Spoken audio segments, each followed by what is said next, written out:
good.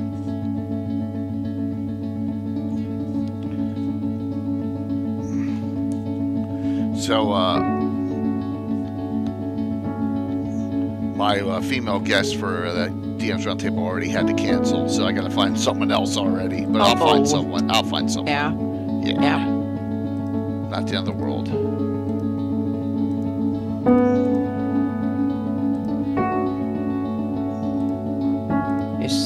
They seem very interesting, both of them. So yeah. Just things come up in life. It's okay. Yeah. I'm just gonna keep on. I got plenty of other options. I haven't reached out to Roger yet. Just haven't had time prepping for this. So I think Mike's on tonight. He hasn't gone over to Gen Con yet, right? He was only going to go one day, so that's. I imagine it's Friday, Saturday. Yeah. Yeah. So that's why I don't think he's gone yet.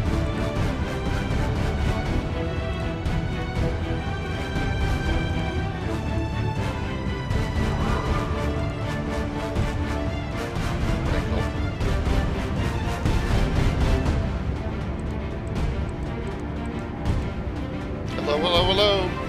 Hello.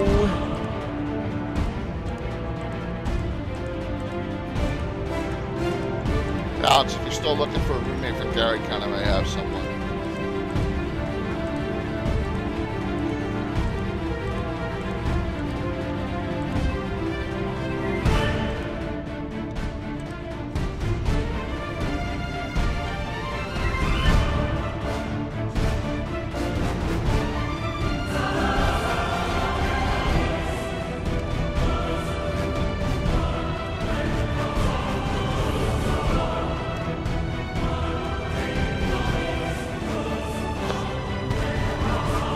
Yeah, of course, Mr. Goy. I know you got the other stuff on. It's all good. Thank you. Yeah.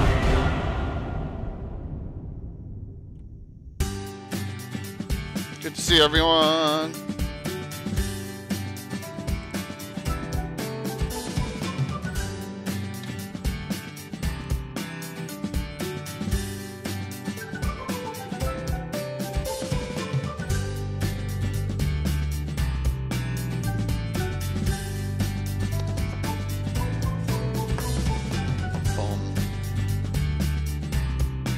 Mike. Hey, perfect.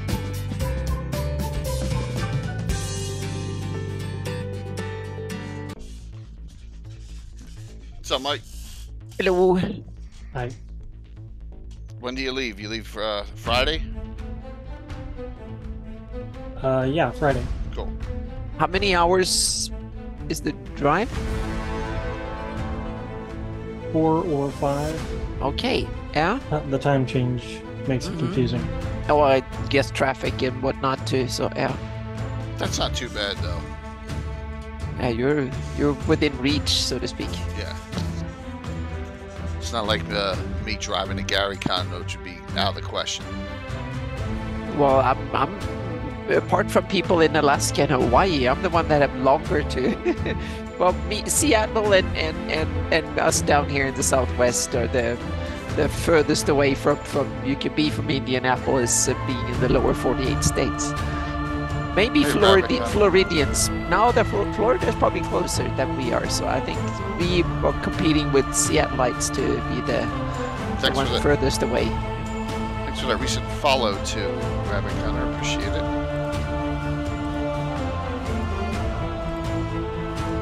Hello, Rannick. 4269. Good to see you too.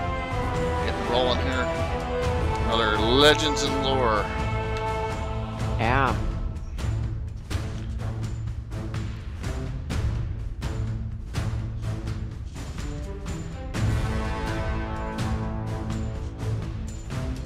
What's up, Chantel? Hello.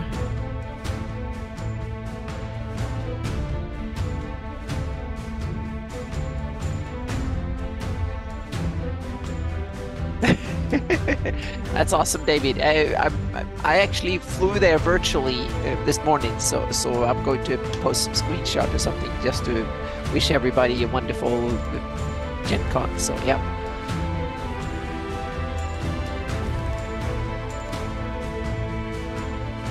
was kind of cool. On the way on the final approach, I was about 6 miles behind FedEx freighter, so there was probably a lot of goods being shipped in for the con. So that was kind of awesome. Yeah.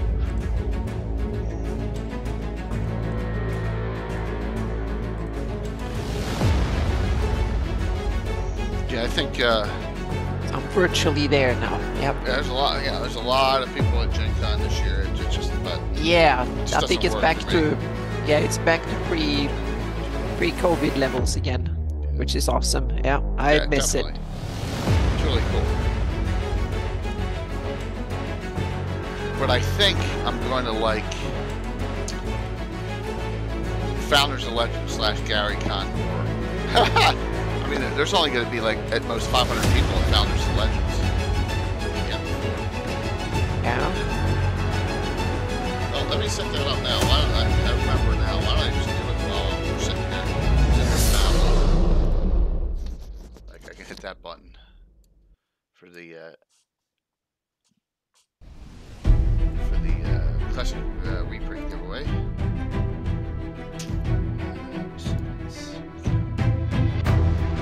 Yeah, and it can fly over. Absolutely. Yep, I did that virtually in my Airbus A400. Yep, it was a lot of fun. Yep, it was kind of nostalgic to see the city, and it's photoreal, so you see the JW Marriott and all the hotels and Lucas Oil Stadium and the whole shebang. It was yeah, I really miss it.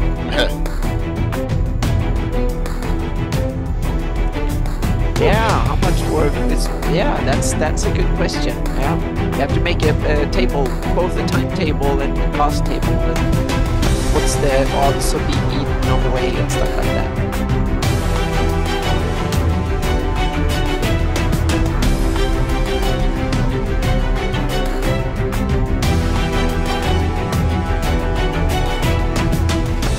Surely that's not a direct flight. There'd have to be a layover in the city of Greyhawk, right? Yeah, Yeah, Molvar is quite a bit away, so yeah. Why Molvar to that's Rossi's to Molvar. Now those Kedites need to escape. Oh, yeah. You'd have to go to Rapala and then rent a car. to Exactly, Molvar. you have to Yeah. go through customs and all that. So yeah.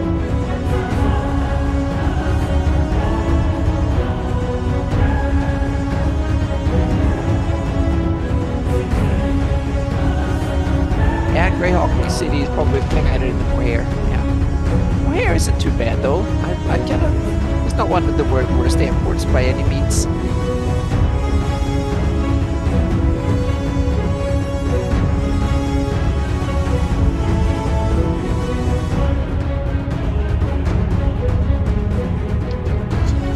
Early. It's good. Early. Yeah. Just gonna go and refill my water Yeah, bottle. BB, back but in I a minute. gotta fly into O'Hare or whatever. Coming up for Gary Con, but that's okay. Not the end of the world.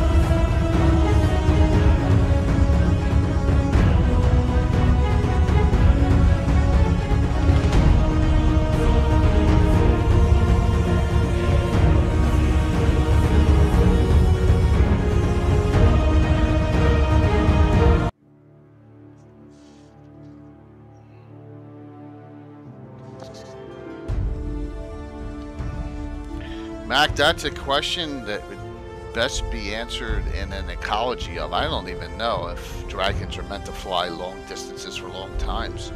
It's a good question. I do know. My guess is no. Because once again, I don't think the body weight is so heavy. But once again, what do I know? Sound okay out there, everyone?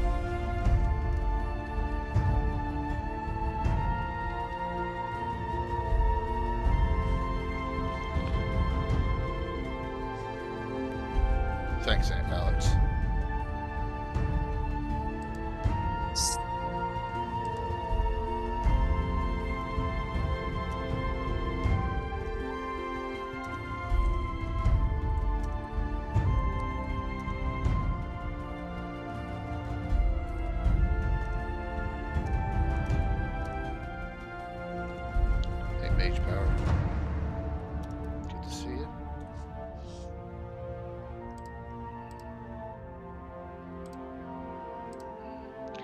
hopefully you're here to enjoy a nice conversation about Greyhawk lore tonight.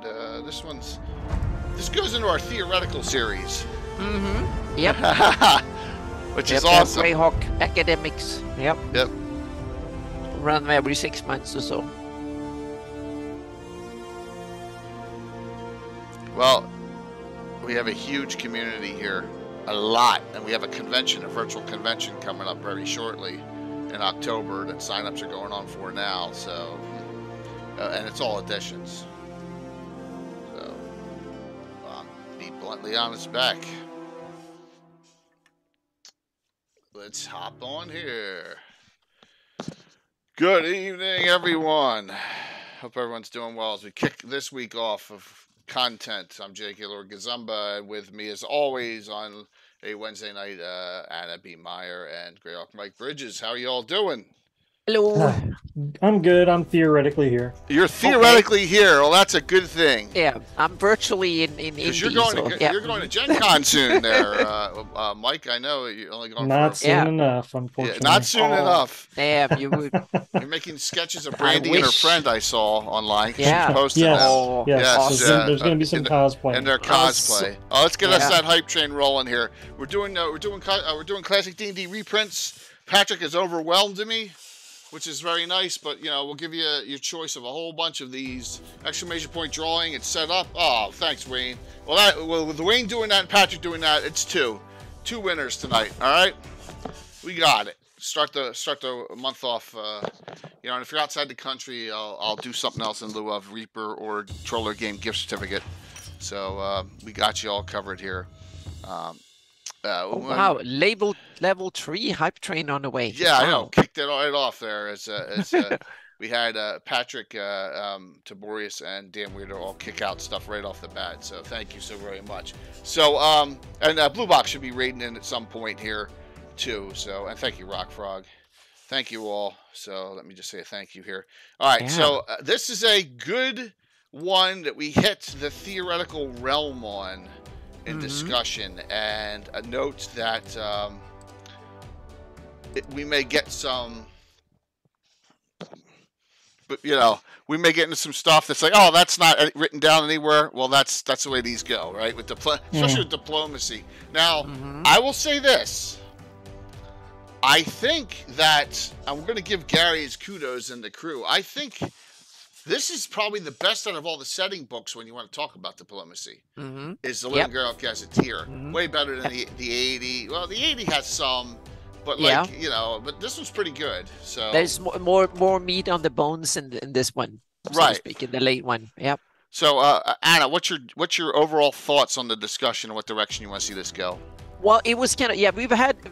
This is like part of the series. We've had like Greyhawk Academic. We talked about politics, economics. We talked about trade, and so on. And I have a couple of one. And diplomacy is one that ties into politics. It's because it's one of the means where it's one of the dimensions of politics, so to speak. And to me, it's one of the kind of often used but equally often overlooked, so to speak. It's one aspect of campaign building foremost. Any world builders, and if you want to set up your own campaign, I think a lot of what we're going to talk about the next 2 hours will be really interesting because power struggles and that kind of ambiguity between war and peace, very interesting from a gaming perspective. We want drama, but we don't want complete chaos all the time, so to speak. So let's first go a little bit about definitions, meaning the political scientists and various stuff have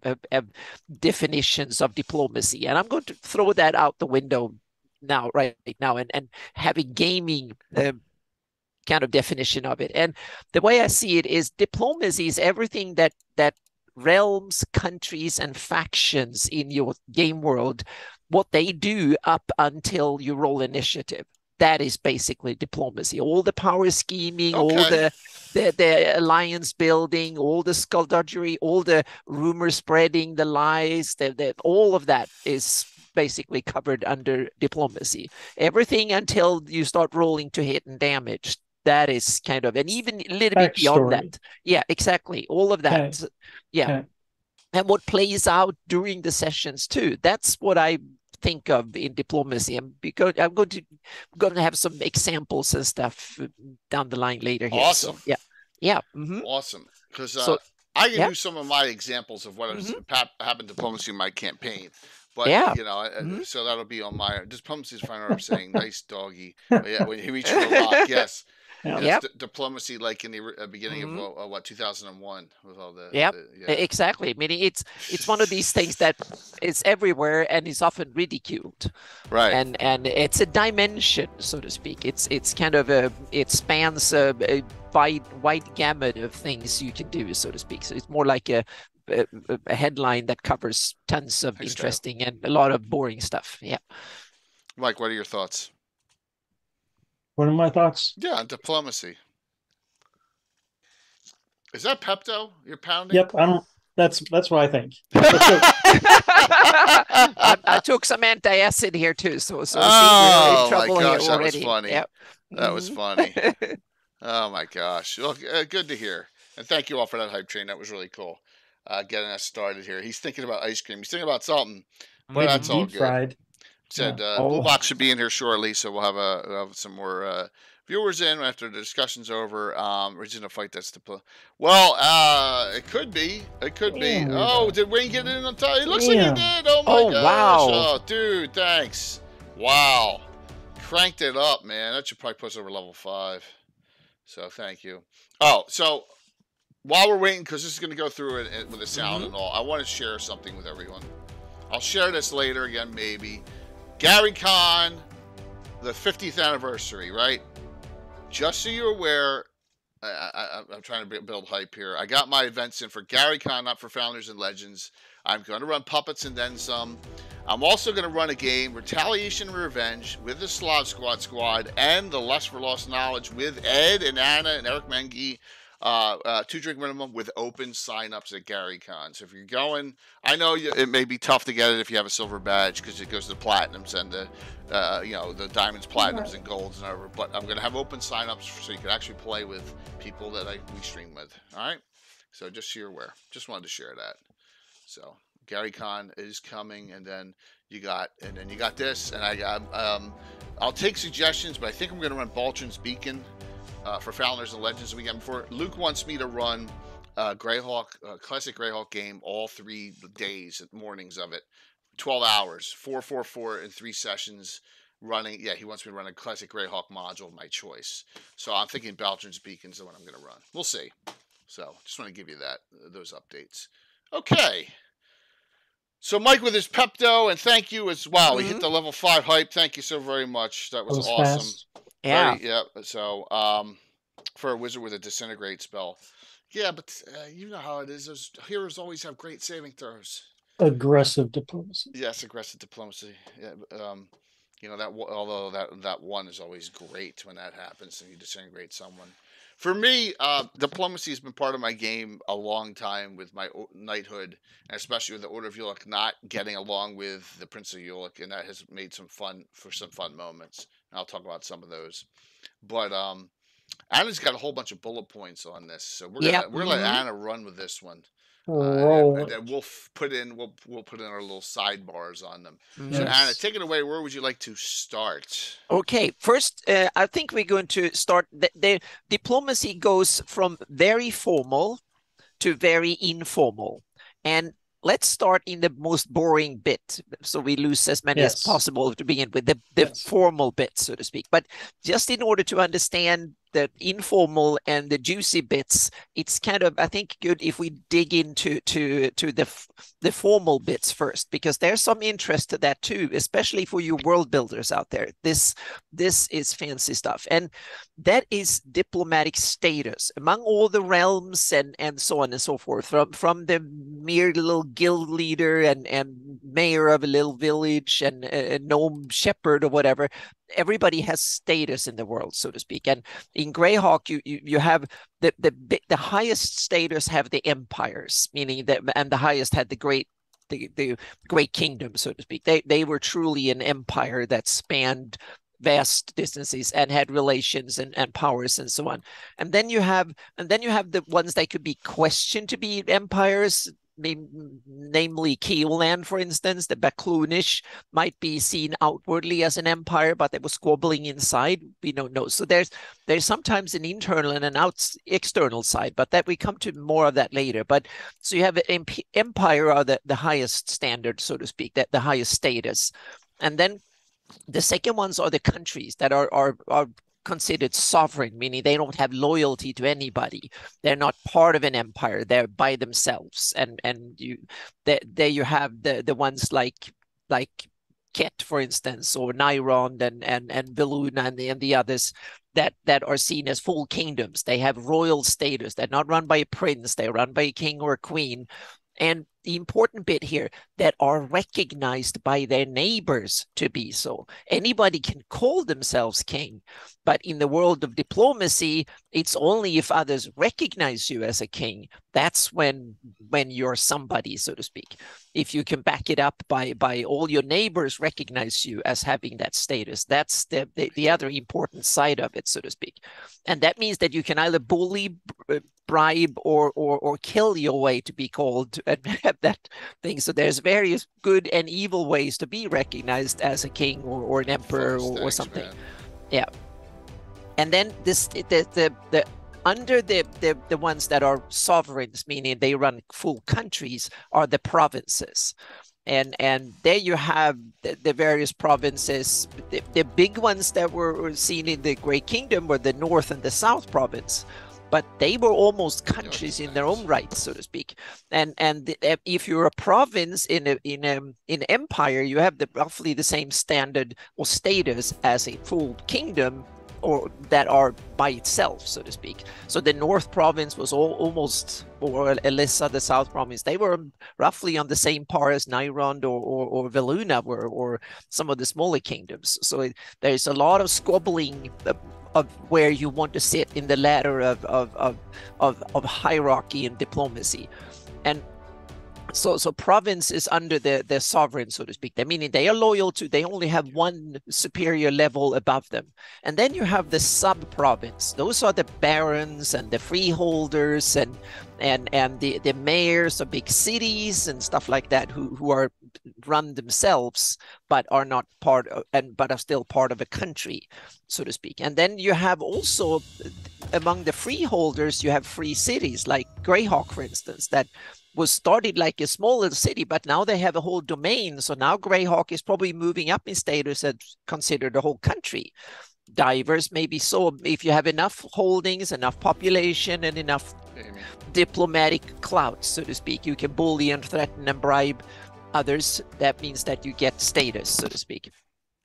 And then under there you have the little freeholders, meaning if you have a keep and you don't swear loyalty to anybody, you're somebody in the diplomatic hierarchy, but you're down there in the weeds, but you might get invited as one of these little fillers in a diplomatic setting if you have something to offer, or someone wants to bully you or something. So that is the formal status, so to speak. And recognition is as important as ability, so to speak. And so that is one. And the interesting bit is, here's where all the cool titles come from. Here's where you're baron, you're earl, you're marquis, you're whatever. And they also have significance in their own right, meaning an earl or a count, they are closest to the king, so to speak. But but a prince might be even closer, so to speak, because they have blood relationship with the king or the emperor. So they might be equal in rank, but they are closer in kin, so to speak. So all of this matter when you play someone who has the connection to who and stuff like that. So that status is really important, and it's a lot of fun to you can. I had an example of an adventure where in Reldevon, where they had to, in order to get an audience with the prince, they have to be able and to memorize all his titles and say them properly to address him. Oh. And there was a guy who rehearsed them, and if they failed, they didn't get the audience, so to speak. So first of course they had to go out and find out all these titles, well, no one telling them that. So they had to get it right, so to speak. And that's part of the prince marketing campaign and vetting campaign at the same time. So you can do some fun, annoying bits with this. And they almost pummeled someone senseless just to find all the stuff. So it was that was a lot of fun that way. But that is part of the diplomatic status. You have these kind of different levels that you can use, and they will suggest, for instance, who gets, if there's like the King Belvor in Furundi, if he invites all the neighbors and his subjects and neighboring and so on, who gets to sit at what table? That depends on your status. If you're a provincial gentry, then you get to sit next to the king. And if you're just a mere baron, you're up one of these peripheral little tables somewhere and you get worse food and not good wine as the other ones and stuff like that. You never get a chance to be in on the juicy conversation close to the king unless you bribe your way up, or you do something that is really useful for the king. Then you get elevated and you can sit at the provincial table for that evening or something. So, or your daughter is you have good lands and your daughter is very beautiful, so you want to marry her to someone upscaled a little bit. And so there's like tons of this political machinations. Remember all the history classes, history you read of medieval Europe and stuff. This is where this comes in, or medieval Japan, or like and so on. So these, or the 1001 Nights with all the, in Arab you have all the lords that squabbles and stuff. This is where it comes from, so to speak. That's where you can put that into use. It's something you can you can bewilder, tease, and amuse your players with, and irritate them as well. Irritate, good word. Mm-hmm. Yep. Yeah, yeah, because so I guess beyond that, what you've diplomacy can go down to the adventuring group, Oh yes, exactly. Yep. the city watch, Mm-hmm. Yep. And individuals that are, yeah, you have, like exactly, you have high bounty officials, meaning, hunters. yeah, exactly. And status doesn't need to be permanent. They can be temporary too. Meaning you can be a hero of the realm for a while because you did something fantastic, you slay a dragon Hey, or Caesar. something, and then you can be knighted. Remember in England they still knight people and make them sir or ma'ams and or dames, or and become knight of the realm. And that is something that you become personally. You don't get land, and your kids don't get a title. But so you can do stuff like that are temporary. You might just be a hero for the week or for the party, or for that event, so to speak. And that might come with a lot of not only perks, but it comes with responsibilities too. So that means that all of a sudden you get friends, but that means that you automatically get enemies. If a king says that, oh, you're his best friend, that means that all the king's enemies are your enemies from now on. So that is something you can use. There's, with power always comes responsibility. Always remember that when you create adventures and stuff. That if the players for characters for some reason get power, that means that they will gain responsibility, will come with it automatically. Yeah, Mhm. I've always loved the little, innuendos, and it doesn't have to be the frontal attack all the time. Mm-hmm. And that can be a lot of fun, especially he rated the wrong person. That's funny. Um, it's okay. Don't worry. It's not a big deal. We diplomatic It's all today, so good. we, It's all yeah. good. So, you know, um, Mike, give me your thoughts on some maybe a look. I know you do a lot of Sea Princess stuff. Diplomatic status? Mm-hmm. Yeah, yeah, What she was talking about? yeah. Yeah, have you thought about what the Sea Prince is? Are they a complete pariah, or are they recognized by anybody else? Um, well, that obviously depends on what area you're talking about. Yeah. Because pre-wars, they are a rich country that probably trades with a lot of people. So I'd have to say that they're on better terms than they might have been, say, 100 years ago, Yeah. prior when they Mm-hmm. were Hmm. openly warring with Q land. Yeah. Um, but then post wars, when they're taken over by the Scarlet Brotherhood, then they're pariah for sure. Mm-hmm. and probably anything with a Sea Prince flag is, attacked. Yeah. Because that was the next term I wanted to go into. That's recognition. First is status and then recognition, meaning who Right. recognize your status, meaning you during the Great Kingdom, for instance, everybody who was inside the Great Kingdom Empire, they were recognized by the empire to be on a provincial status or sub or freeholder or someone inside, meaning if you had a keep and you might some keep freeholders might swore allegiance to the overking himself and no one else had the right to mess with them, and someone they were nested really far down in the hierarchy, and just because you have a keep doesn't mean yet you're important, but some might be very important, so to speak, for one reason or the other. And then you have recognition between countries, meaning Great Kingdom was probably so powerful that almost every other country recognized them in some way, so to speak. They wanted to have relations for trade reasons or not get invaded or stuff like that, to have for them themselves to be able to travel through Great Kingdom. The rulers might want to go there on vacation or trade or whatever, religious reasons or whatever, so to speak. But then you have rogue states that are and are not recognized by anybody. Or you can start thinking about what are the Beclunish lands, for instance. Do they recognize the eastern countries or countries like Furundi, Nairon and stuff? Do they recognize the Beclunis, or they simply say no? We can exchange a little bit of trade, but we don't recognize each other. We don't think you're an empire. You're just some weirdo people that live over there speaking a different language. You don't want to know about you. So who gets official recognition or not, that is really important. With if you're going to cross a border, that there is official recognition, meaning there are rules and border guards on each side respect each other and they understand each other's rules, and you say you can bring this from here to there without trouble if you pay this amount of money and stuff like that, like we do in most borders.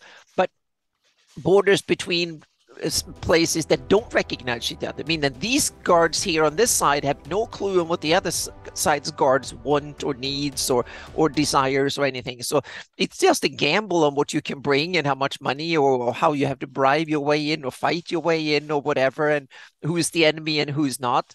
All of a sudden that becomes very chaotic if there is no recognition between the two sides, and it might be easier to go and try and sneak through the woods or something rather than be try and do it at the borders, so to speak. So recognition is really important. You can see Ayus, for instance, when he in the early days he might have been recognized and then he became a pariah. No one recognized him, and everybody ganged up against him. That means that they recognized each other, a common enemy. That means that even enemies can start talking to each other. If you have a common enemy, that means that your enemy and yeah, it's like your friend of your enemy is an enemy, and so on and so forth. So it's that can change a lot of politics that way. So not all good states are on and good realms are on good footing, and not all evil and good hate each other. Sometimes there is like a marriage out of necessity in politics.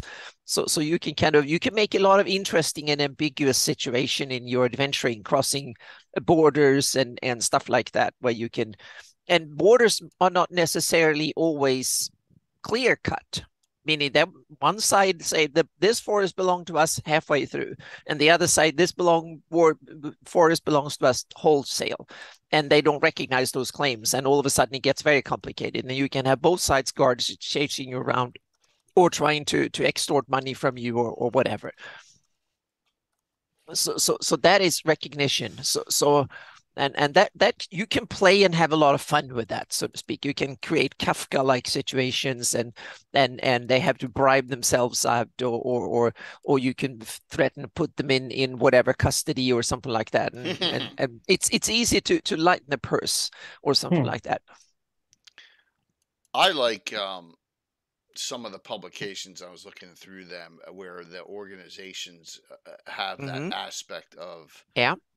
And let me see if I can. I should have it up here already, but Yeah. one that Yes. I really think, if we go into the City of Greyhawk box set here, I'll give you an example of one I think that really fits this bill. Um, I'm not sure if Mike, if you've in your Greyhawk City campaign, you've used them. Well, I guess we'll find out here. I forget Yeah. if it was the first or Used second. who? I forget it's a sec. The Night Watch. Hmm. The Guild of Night Watchmen. I think that the Night Oh, Watch is really got a lot of diplomatic aspects to it. If I can just frickin' find it, it should be right here. Yeah.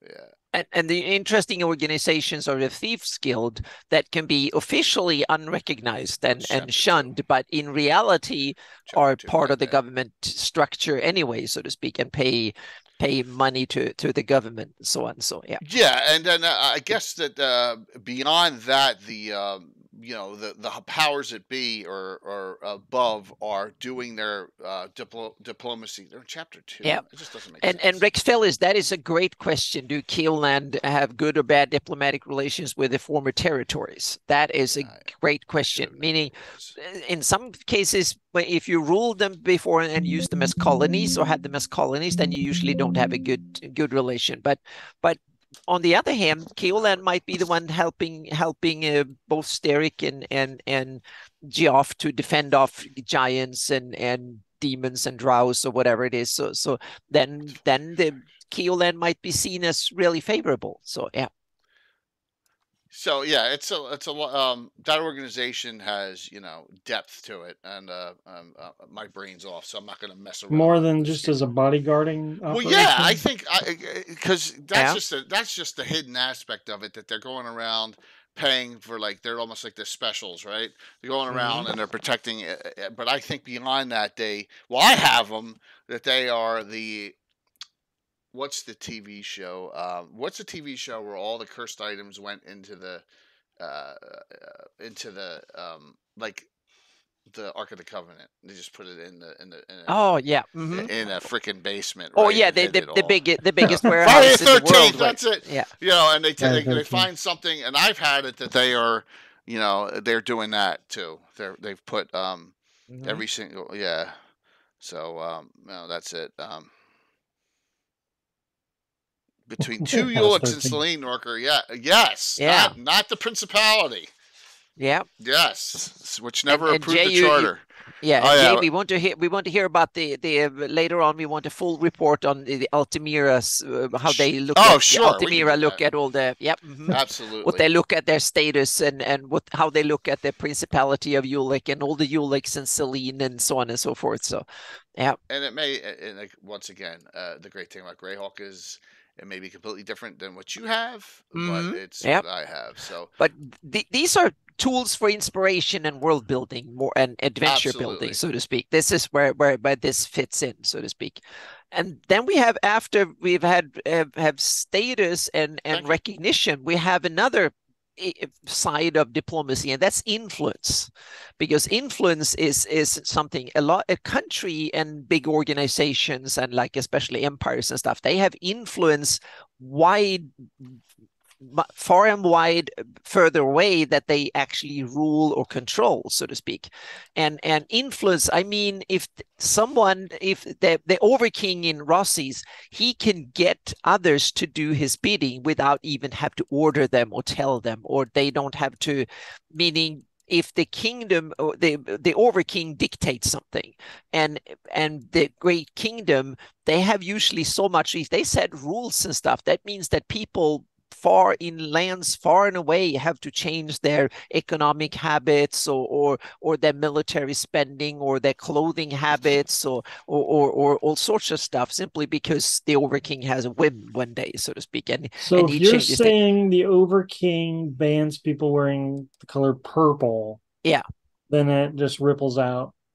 Not And necessarily. It might be the other way around. It might simply, if he bans the color purple, that might be that a lot of people that sells cloth, they simply and dyes and stuff, they sell purple dye to other countries, and purple dye becomes very, very cheap in other countries. All of a sudden, it becomes the and a lot of people might, in defiance, say that, oh, we in Naira, we're all going to wear purple because the Overking hates yeah, it, so to speak. So influence goes both for and against, so to speak. But right. some countries might simply say, "Oh, if Overking don't like you," and they might Ugh. spread the rumor that oh, if you're dressed in purple, the Overking hates you, and he might send his secret murders to kill you, and something that, take for instance Scarlet Brotherhood, might use a lot of tricks like that. when they were hidden, like, oh, they're a special breed of assassins that will come and kill you if you say certain things or do certain things or don't do certain things. And something that a lot of religions probably do in order to keep people faithful, even if they don't have real power over them. You send out, meaning it's that cultural influence for good and bad, so to speak.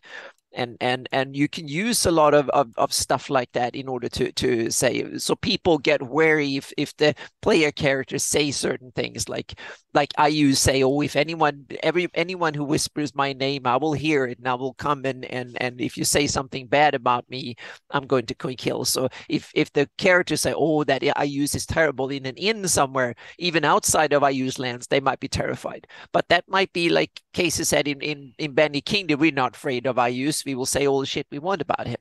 And so but influence is one of these things that you can use in order to tease, and you can use it to a little bit like a horror thing or whatever. That it's one of these intangible kind of forces that go through the setting, so to speak, that powerful things like deities, nations, high officials and stuff like that have a reach that is much further than their legal means or military means, so to speak. They can reach much further just by tying into people's perceptions and stuff like that.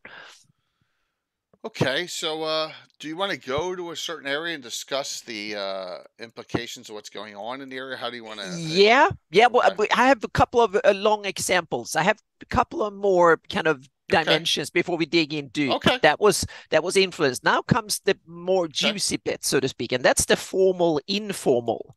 There, meaning diplomacy and relations between nations and big power groups and factions can be either formal or they can be informal or they can go in between, so to speak. And with formal, I mean, you sit down at a table and you hammer out a treaty and you write laws and you write agreements, and we say that, oh, Nyrond and Furiundi are now going to fight Ayus, or Veluna and Furiundi might simply say, well, we have to fight Ayus is our eternal enemy, so we will meet and we will cut a blood and we make a contract and sign it with blood that we write that we're going to fight Ayus for eternity and all our subjects are going to be in on this fight against Ayus, blah, blah, blah, so on and so forth. That's very, very formal diplomacy. You meet, you sit down, you write rules, you enact laws, and you govern using these rules and laws, and people can come to a city and they can read what we do here, and countries, they agree on things and both sides agree, you write it down. That's the formal end of things, so to speak. There's of course there might be yelling and screaming and negotiation, but once it's done, it's still done formally, so to speak. That's like in the real world, you have United Nations, the European Union, the United States Congress and Senate, whatever, meaning you sit down and you hammer out laws and then you enact them. And you do trade agreements or what, military alliances and all sorts of stuff. You can there probably plenty of that in a fantasy world as well. But then you have the other end, that's the informal stuff, meaning countries have relations that are the opposite of formal.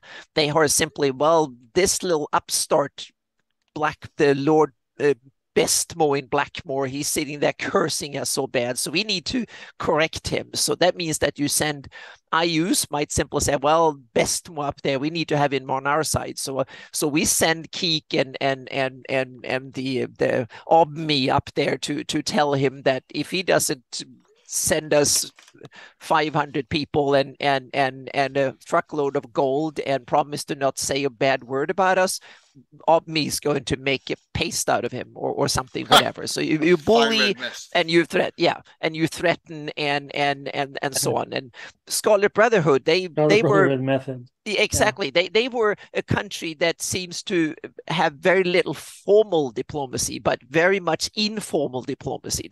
They were using daggers in the dark all the time, so to speak, and trying to influence by you build rumors about yourself, and then you go out murdering or making people vanish and do all sorts of stuff.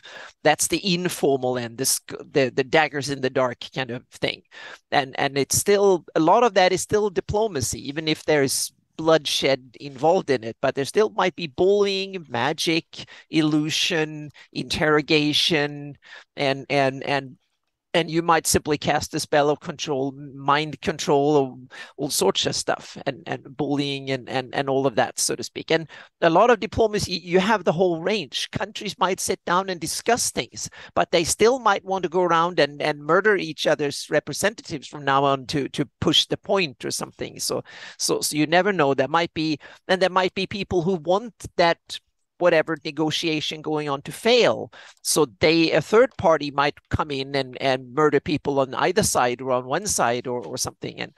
And so there is plenty of room for both the high-end organized formal stuff and the low-end informal whatever going on, so to speak. So that is one thing that there is plenty of, because I think a lot of adventuring is more fun when things are ambiguous and a little bit everywhere. If there's everything would be informal and everyone would walking around with a sword ready and no one would trust anyone, so to speak, and it will all be no friendship. There will only be hostility and distrust or mistrust between, then that's kind of a boring, that's like a war zone, and that gets kind of boring in an adventure. Is everything is a war zone. You want to have a lot of trust, but there should be elements of chaos and informal horse trading going on and skullduggery and occasional murders and daggers in the dark and so on. So you want an interesting campaigns have everything from very formal to the scary informal bits that no one has an idea where it's going, so to speak.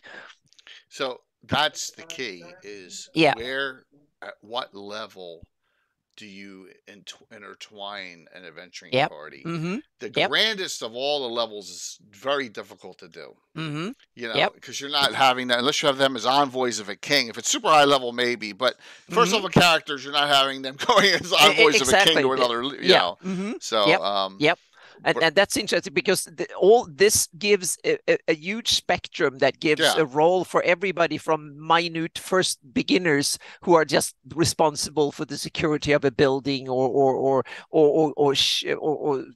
getting people to a party or something like that, to really high-end special agents are out there to make sure that the key witness or some high person that is very important needs to come there, or an artifact needs to be safeguarded because it's supposed to be shown at this event or being used or something. So there is plenty of stuff, and I'm going to have a couple of examples that we're going to run from both sides a little bit later on in the discussion, so we can see how you can kind of tie this in. I'm hoping that, please stop me if I have any questions and good comments and stuff here. So rolling along here, you know. Mm-hmm. Yeah, the only thing I had to answer was Norker. Yes, Ayuza's ambassador does have a 3 charisma. He's the guy who has to spit, who spits all the time, right? Okay. Or is that the big kingdom guy just babbles constantly, right? Yeah. There's 2 of them. I got here's the pick. Kind of a loner. Yeah. And really low charisma might be an asset too, meaning Omni might not have much charisma, but he might be persuasive anyway. I'm not sure. He's an enforcer, though. Yeah, exactly. Yeah. So this guy right here is the Ayus guy. This is the Ayus guy, and this is the Great Kingdom guy. Yeah. Yeah. A little nutty.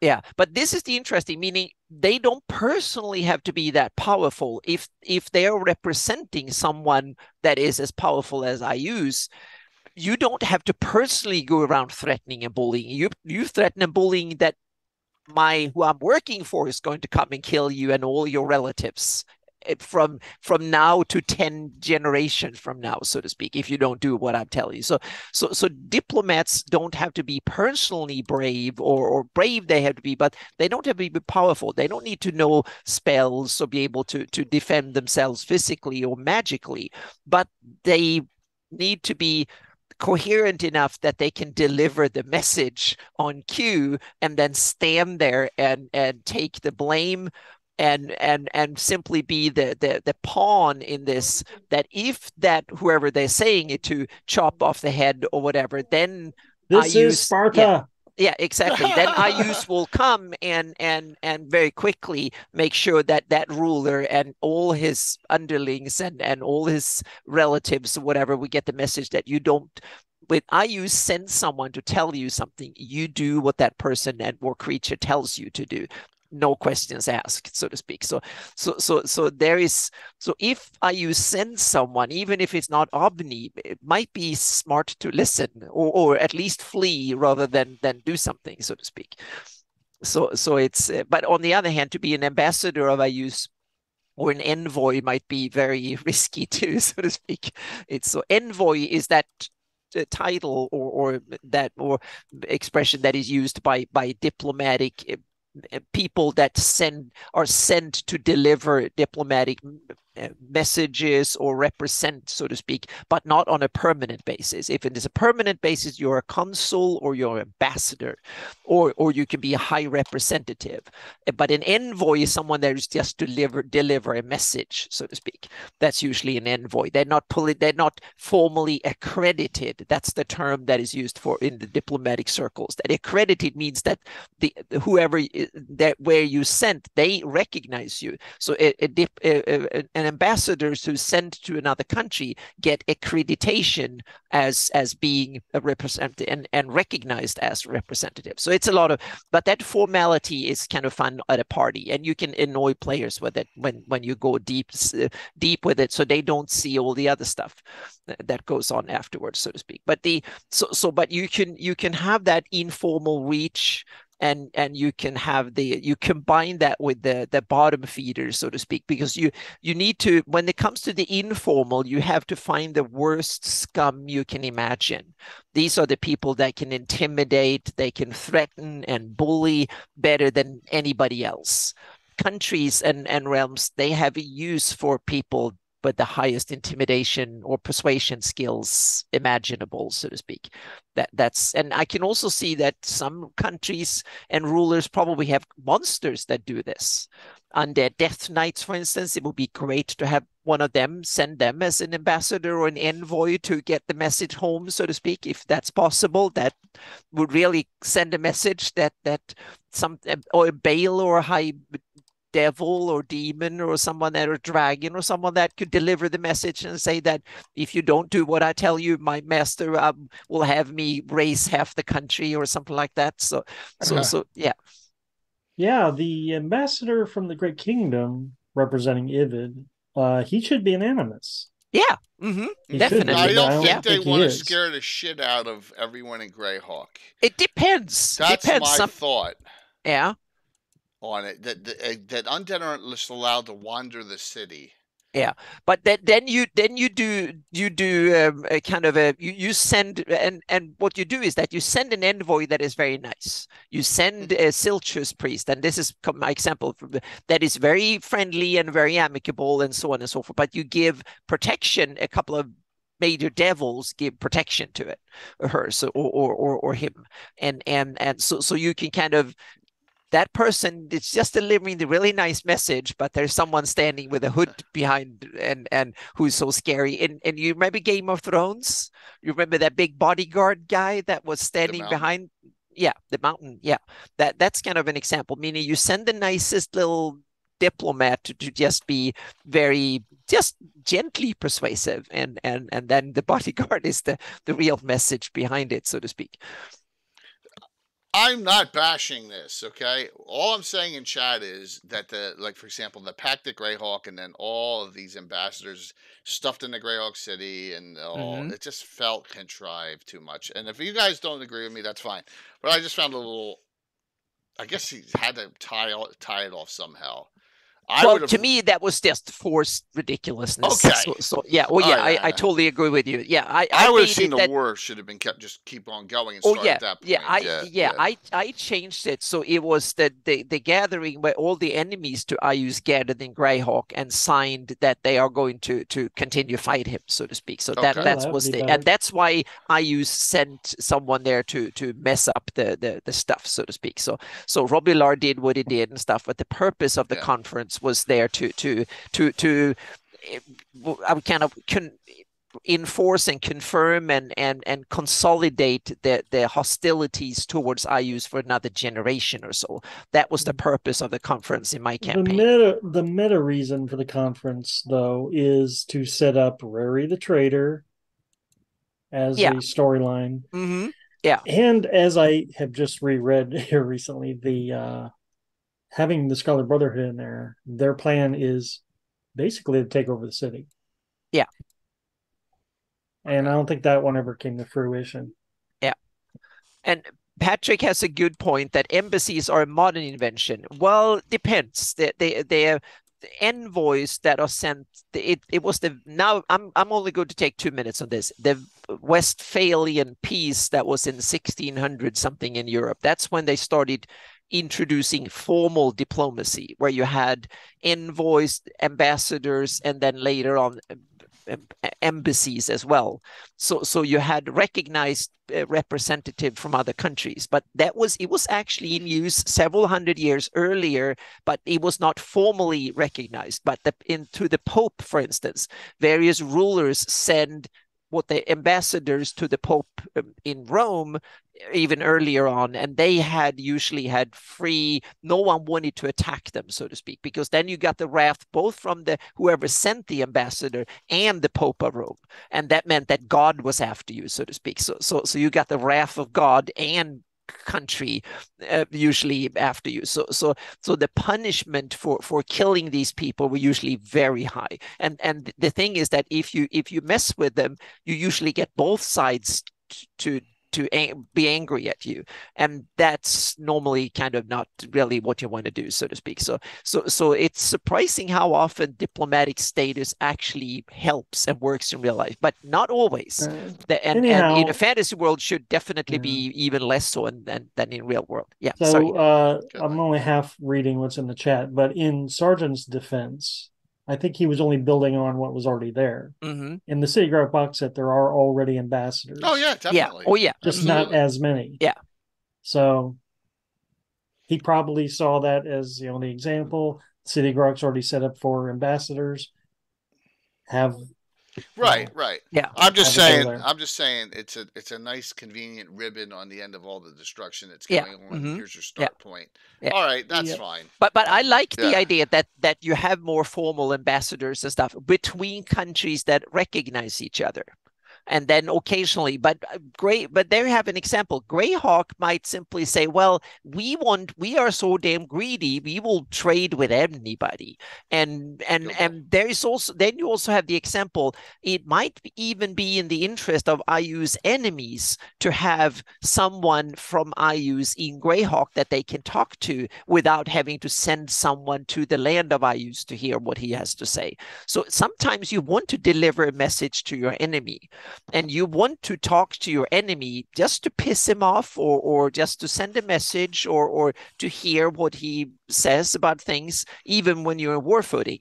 So neutral grounds are kind of interesting to have, and City of Greyhawk might be a neutral ground. So even countries like Furundi and Veluna it might be in their interest to have an IUCN ambassador in, or someone from IU's in Greyhawk that they can talk to, or listen to, or bully, or heckle, or whatever it is, so to speak. So I don't know if we're going to stay on this, or if you have another bullet point to get to, but I eventually want to come back to the Greyhawk embassies. Because there is some omissions. Yeah. Okay. So depends if you want to know. Please. Okay. We are that. What please. page are you on, Mike? I'm on page 0. This is all okay. out of my head. You just got to be in the section on the ambassadors from the Ashes. Give me 1 second. I guess. No, the omissions I see from the listing would be the Orcish Empire, the Pomarch. Yeah. If the city Greyhawk is like being actively threatened or whatever. Shouldn't that be they should be at the table somehow.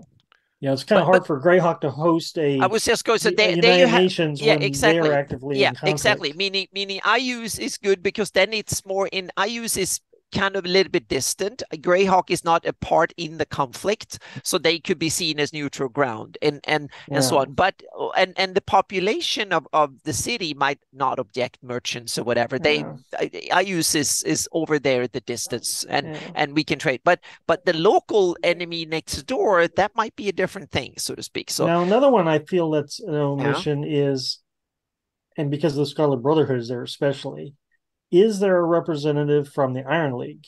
No. Because I think It, that's a sa- huge it mistake. says right Mm-hmm. here, those not included were Pomars, Beaumarts, Ratic, barbarians, Arity rulers, other and exiled leaders of vanquished lands. Not mentioning Iron League at all. Yeah, but there you have the interesting because In the very Iron, least, Iron Gate. yeah, Yeah, it's not on here. I don't yeah. think they consider Iron Gate in the conflict at all.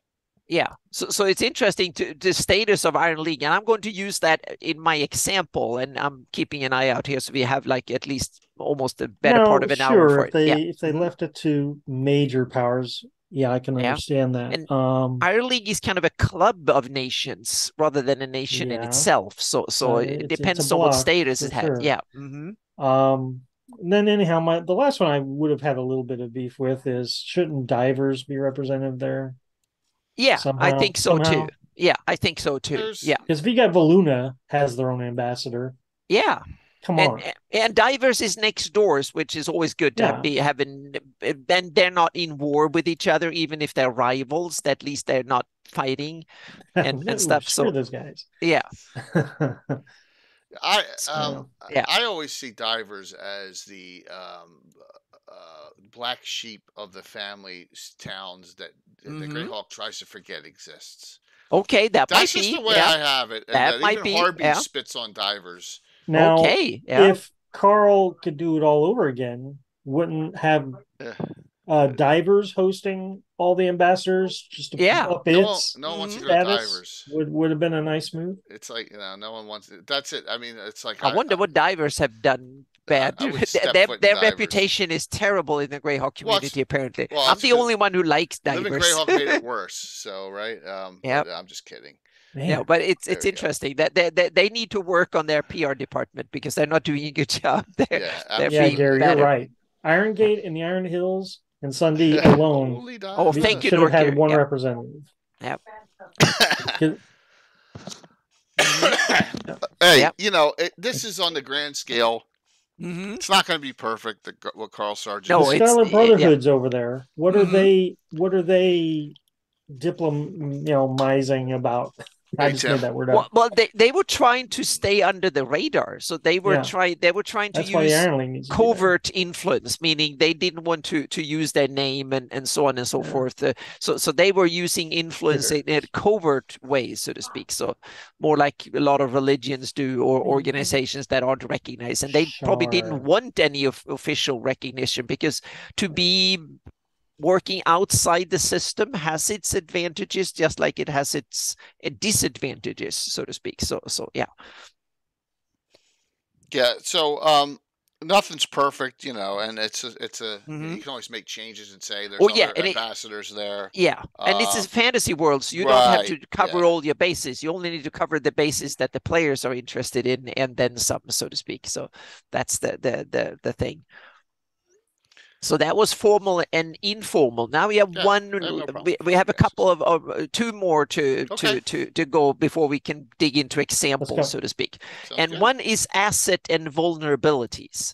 Countries that, and this affects diplomacy widely, so to speak. Countries and realms and rulers and stuff, they have assets and vulnerabilities. And think of that is personal relations, meaning who are your relatives?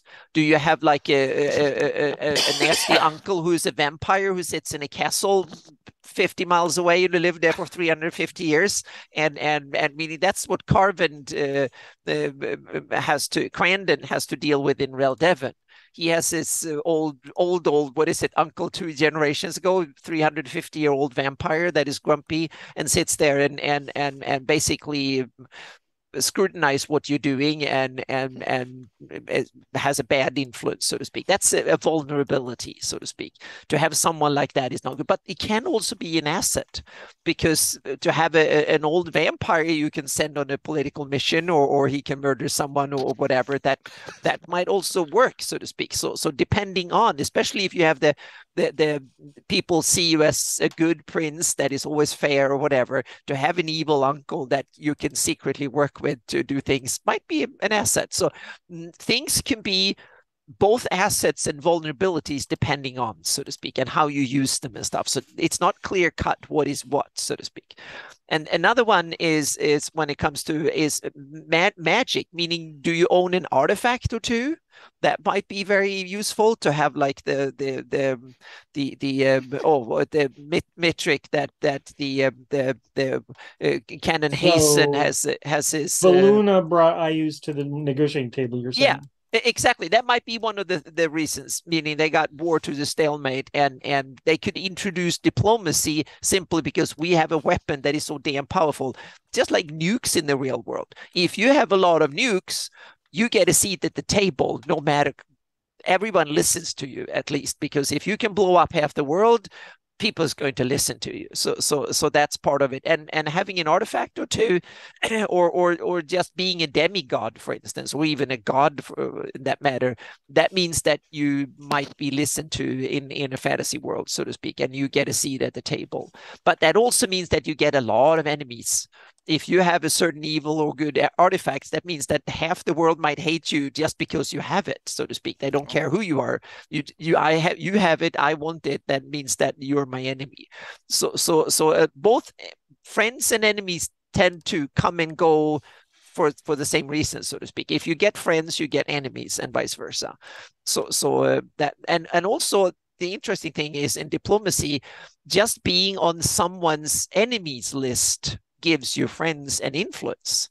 If the Overking wants to kill you, that means that all of a sudden there are a lot of people who want to protect you and might want to use you in their propaganda, and they want to house you, and they want you to lead their rebellion or whatever it is in order to that gives you political clout, and that can be turned into attention and money and fame and infamy or whatever. So there's usually two sides to every coin when it comes to this aspect, so to speak. And then population attitudes, meaning what are the people that you rule? Do they hate you or not? Here we come into Machiavelli territory. Anyone who wants to run your own campaign and DM me, I recommend read Machiavelli, the Il Principe, and the read Machiavelli's books. He wrote a couple of them. Into doing homework. Oh yeah, the Machiavelli. It's simply it's a manual in how to be a dictator. It's how you rule. To say the prince. Yeah, the prince, exactly, the prince. So Il Principe, and that it's translated to almost every language, and it's available in the Internet Archive and other places for free. It's in the public domain. It's written in the 1500s or something like that, and it's basically a manual in being a dictator. It's golden stuff for writing campaigns and politics and stuff, meaning how do you use mercenaries, where do you build castles, and so on and so forth, and who do you kill first, and so on, in order to run a good realm, so to speak. Are you benevolent first and ruthless after, or vice versa? So anyone who wants to, if you want to have an evil overlord in your campaign, read that book, and there you have the manual for how that NPC needs to act in your campaign, and so on. So it's a gold mine for stuff like that. So yeah. Well, yeah, he could be evil, but back in its time, he was probably just seen as efficient. So yeah, it depends on what eyes you're using to read Machiavelli and stuff. But it's an interesting book. So I can highly recommend it. So then we have things like money and geography can be both assets and problems, meaning are the ruler really rich, has lots of money in its coffers, or is he penny pinching and have a lot of debts and stuff? That can be interesting and useful. You can buy debts maybe, or you can sell debts and stuff as characters. That might be an interesting trade. You can earn things, or you might have to transfer debts or debt papers and stuff that says that a ruler owes so and so much money. A lot of people might want to steal that from you and stuff like that. So it might be a good investment in lending money to a ruler that is in a penny pinch and needs money, so to speak. That might be a good investment down the line to do. And geography is interesting, meaning do they rule a tiny little island so everything has to be shipped and comes overseas, or do they sit in a mountaintop or way out in the desert that influence their relations with the world, and how difficult or simple things are in order to shape the relations between that realm and its surroundings and so on. Do we have a volcano with a dragon in that all of a sudden opens up a lot of problems or possibilities too? You might move in, and if you're a rich ruler, you move in and you give the dragon some money, and all of a sudden you have the best defender of the realm possible, so to speak. That then you go someone else bribe the dragon with more money, and then you're screwed. So you can have a lot of fun with this in a fantasy world, so to speak. You can do a lot of interesting stuff with that. And then you have the last bit before we go into examples and dive deeper into Greyhawk examples are the intelligence, information, understanding realm, meaning that's the bit where you can interact with the players and the characters, meaning do they gather intelligence? Do you get them to figure things out, put the little piece and nuggets of information that you hand out through the gaming, put them together, and then get them to understand, so to speak? Where do you spill the beans, and how much do you hide things, and how open are you with things, and so on, and how do you distribute information about the machinations in your world during the campaign, and how do you split them up, and so on? How much disinformation are you using, and how much is lies, and how much truth is there, and so on? That these are very important aspects in this, meaning is everybody lying, or everybody always telling the truth, and how much of each, and when, and who is lying to who, etc., so to speak, and who has the information and not. That both, how much of that do you want to track as a DM? How much do you want to screw the campaign up with half-truths, lies, rumors, conspiracy theories and stuff? And how much do you just, well, I don't want to have any of that. It's straight up, the monsters go around killing things, and the NPCs are either good and evil, and that's it, so to speak. You can be simple, run it as a war game, and there's nothing to it, or you can run it as a political intrigue campaign where there's hardly no real truths, and everything is just half-assed conspiracies, and you find dead bodies every other night, and no one knows the heck why things happen. And yeah, so there is a whole range of possibilities here. That's what I want to say. Yes, from the micro to the macro, which is really good. This was kind of the various dimensions and ideas and things you can play with when it comes to diplomacy in your campaign, so to speak. You can kind of use various of these. Keep that in the back of your mind, so to speak, when you world build and when you create campaigns and stuff. That was the first out. Yeah. I think you need to know what your direction, first off, how you want your campaign direction to go. Like for me, as an example, I don't care what Grenell does over on the eastern side of the map. I always tell it, I don't care.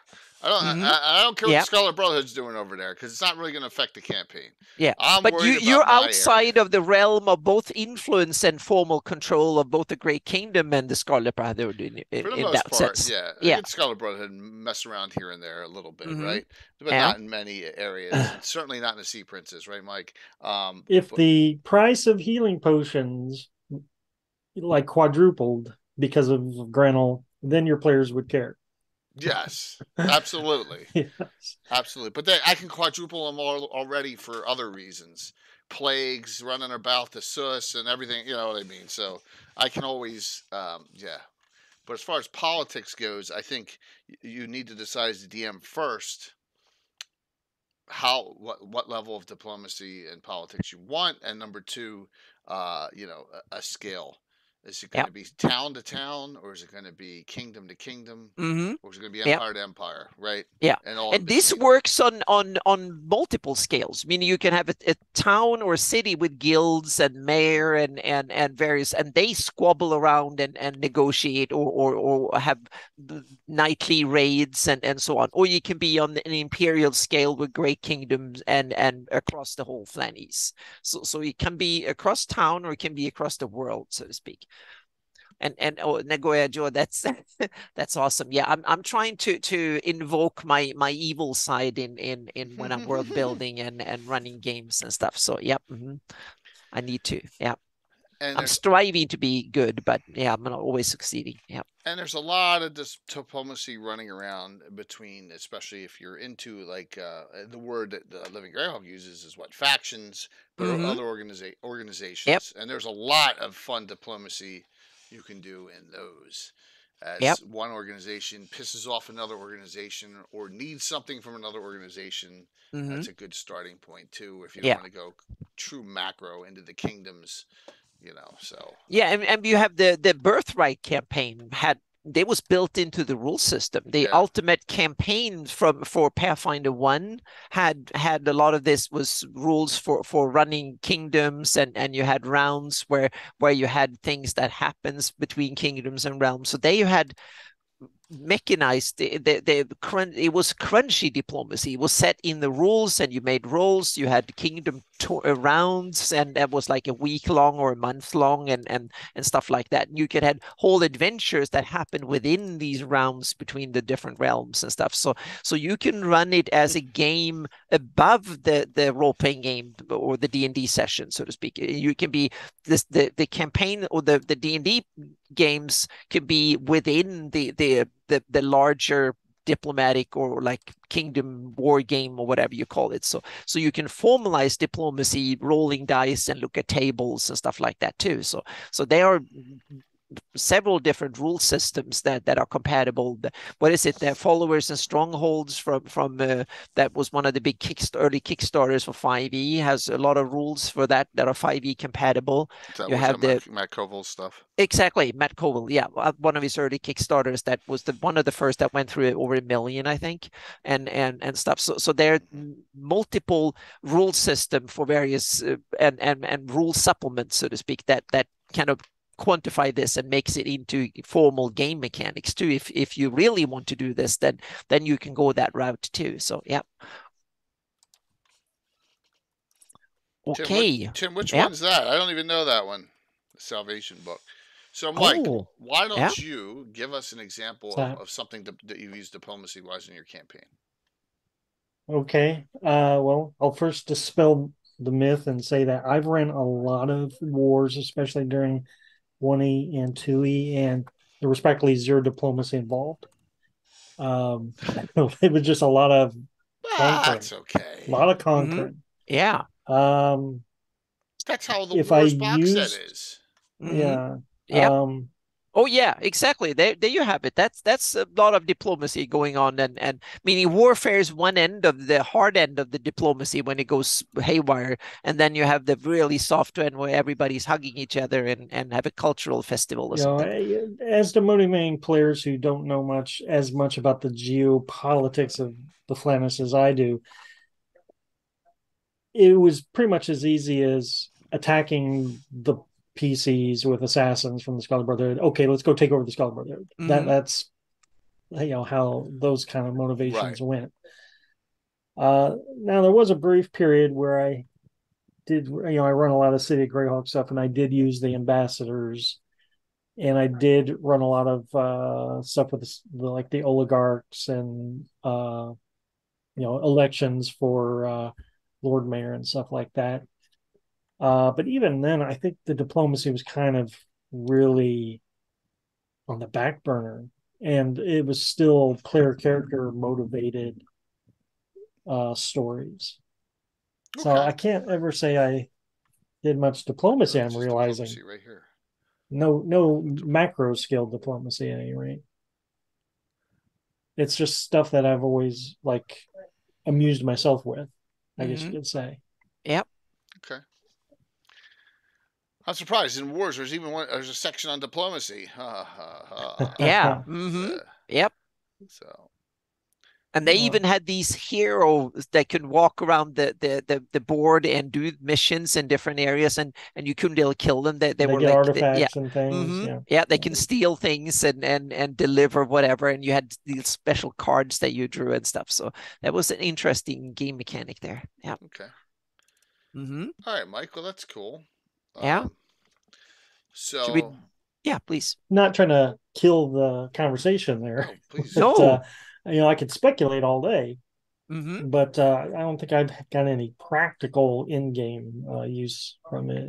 Plenty of warring, not so much diplomacy. Okay, fair enough. Yeah.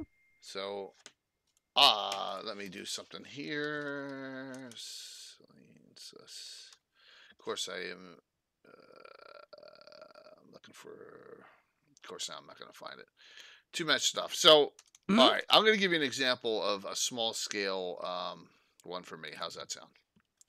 Right. Awesome. All right. Yep. So, yeah, if I can find what I'm looking for, of course. All right, there we go. So I have a second knighthood in my campaign that is older than. Oh. We all know that, right?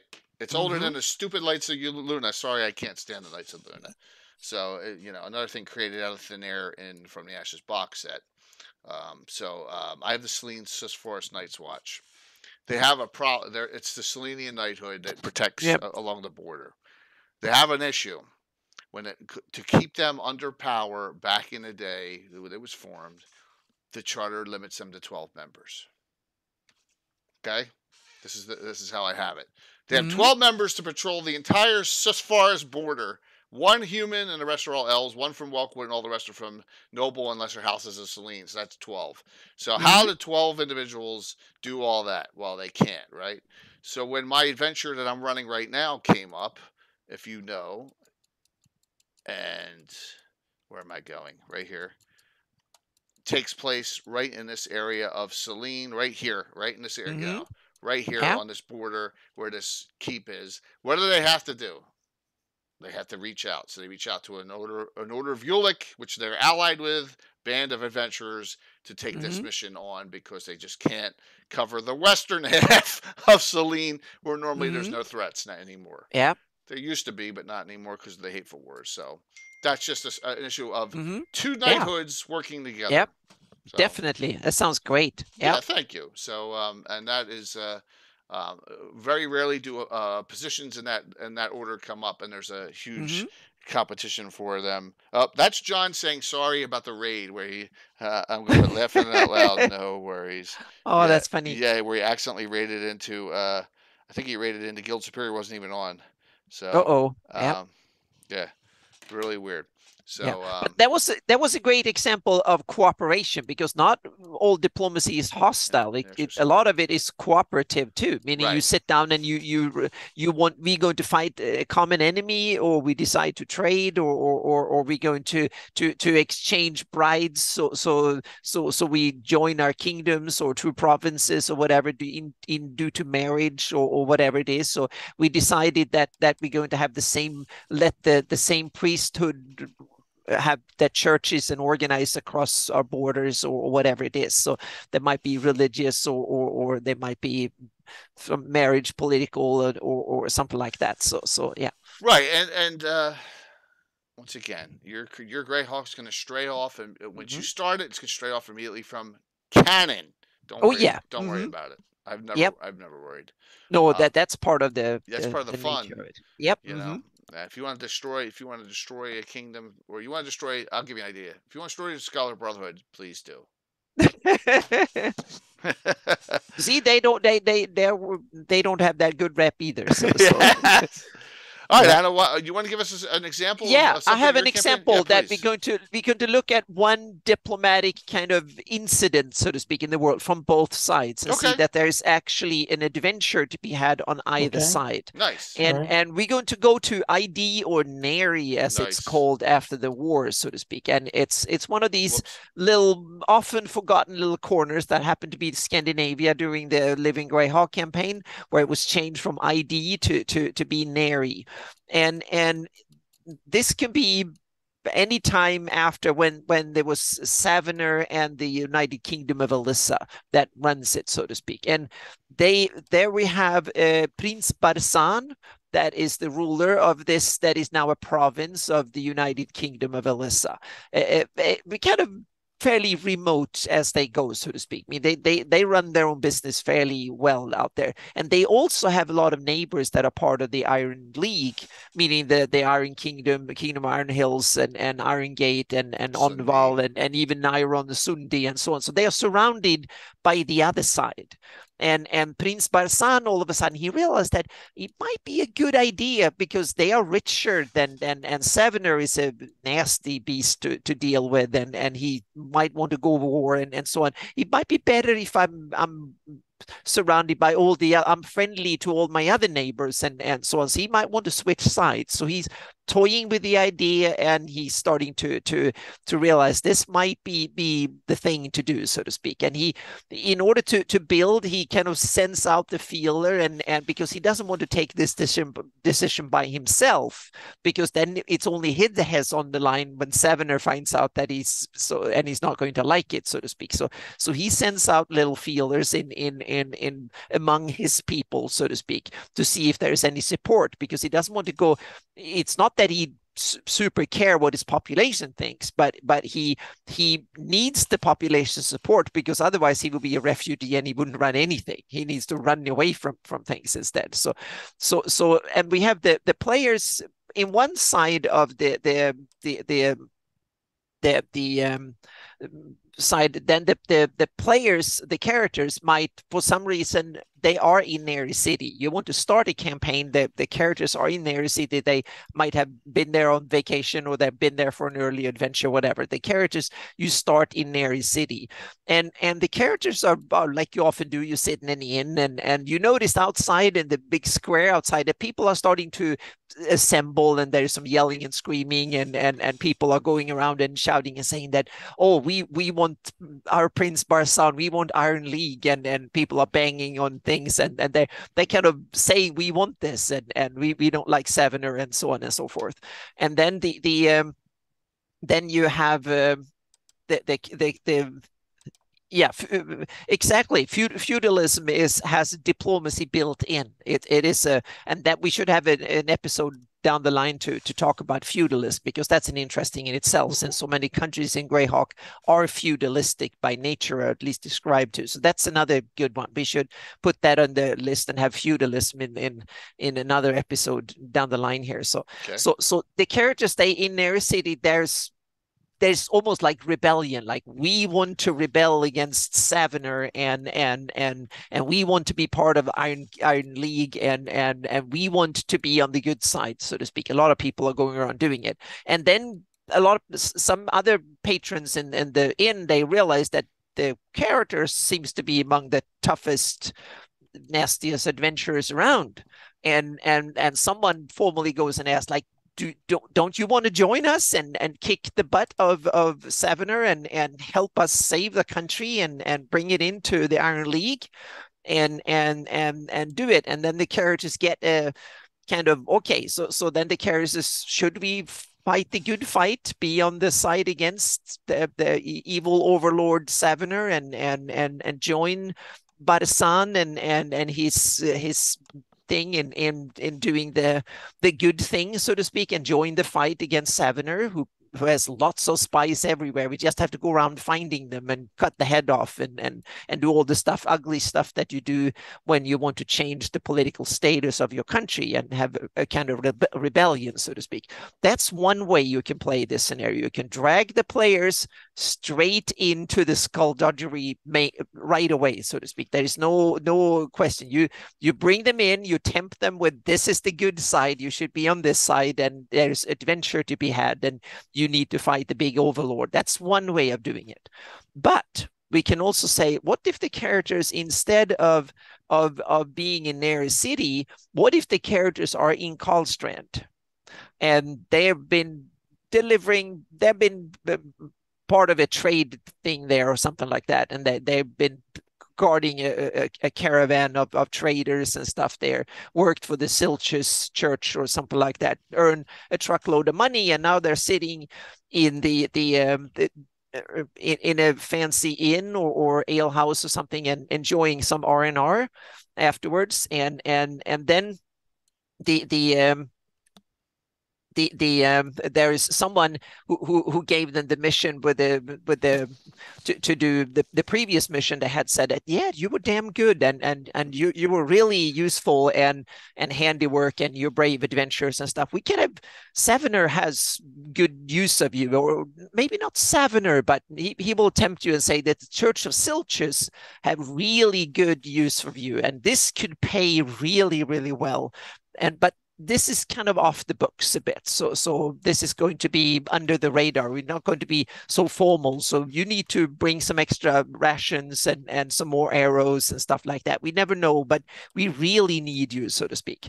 And the guy that comes and present and ask, he is the let's see, I gave him a name here. He's a Ridimar and he's a relative of Savener, so he's a Darman. So Ridimar Darman, he comes and asks them in person, and anyone who has said that, oh, he's rich as rich as they come, and he's also has the Overking's eyes and ears, so to speak. The work for him is very, very beneficial, and you can earn a lot of money and fame and fortune, and not if you do it, and it's always good for the country, so to speak, because Ridimar is the one that makes sure that we can live in peace and prosperity. And most people in Karlstrand, a lot of them live in peace and prosperity. There's not an enemy in sight, and there's a lot of prosperity going around.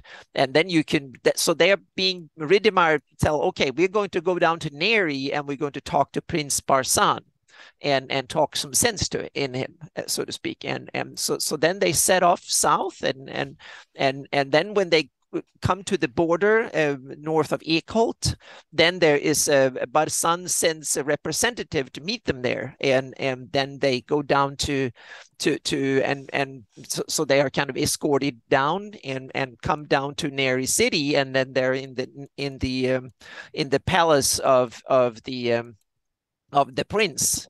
And then the Ridimar, he delivers the most evil oozing thing that the characters have ever heard, and he simply tells the prince that you either pay homage and loyalty to the Overking, or Savener himself, or you will be banished to the nine hells, including everyone you've ever been related to or ever will be related to. Gosh. So basically, and then the characters have the dilemma, and then the representative that helped them, escorted them to, whispers in their ear, "Can you please kill this asshole that come here, because we have a rebellion to do?"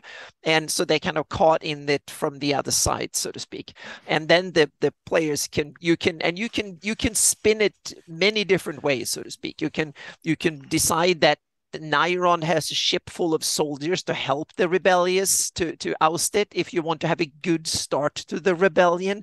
If you want to have a bad start, you can have Savener. The court is full of Savener's people, so they will dispose of the prince very, very quickly, and they will declare the characters of being the instigators and the leaders of this rebellion, and they might be all of a sudden in a world of trouble, so to speak. So you can spin it many different ways. And the same scenario, you can either play it from the high angle or you can play it from the low angle. You can introduce the characters at the bottom, letting themselves work their way up through this political quagmire, or you can introduce them at the top and get them responsible for the whole shebang from the get-go, so to speak, depending on, so to speak. If they are low-level characters, you introduce them the low-level way, and they're like third level, and they go around helping out one of the little cells or something like that. And high level, if they're 15th level, then they are getting sent in at the top level, and all of a sudden they are the top rebellious leaders of the rebellion, and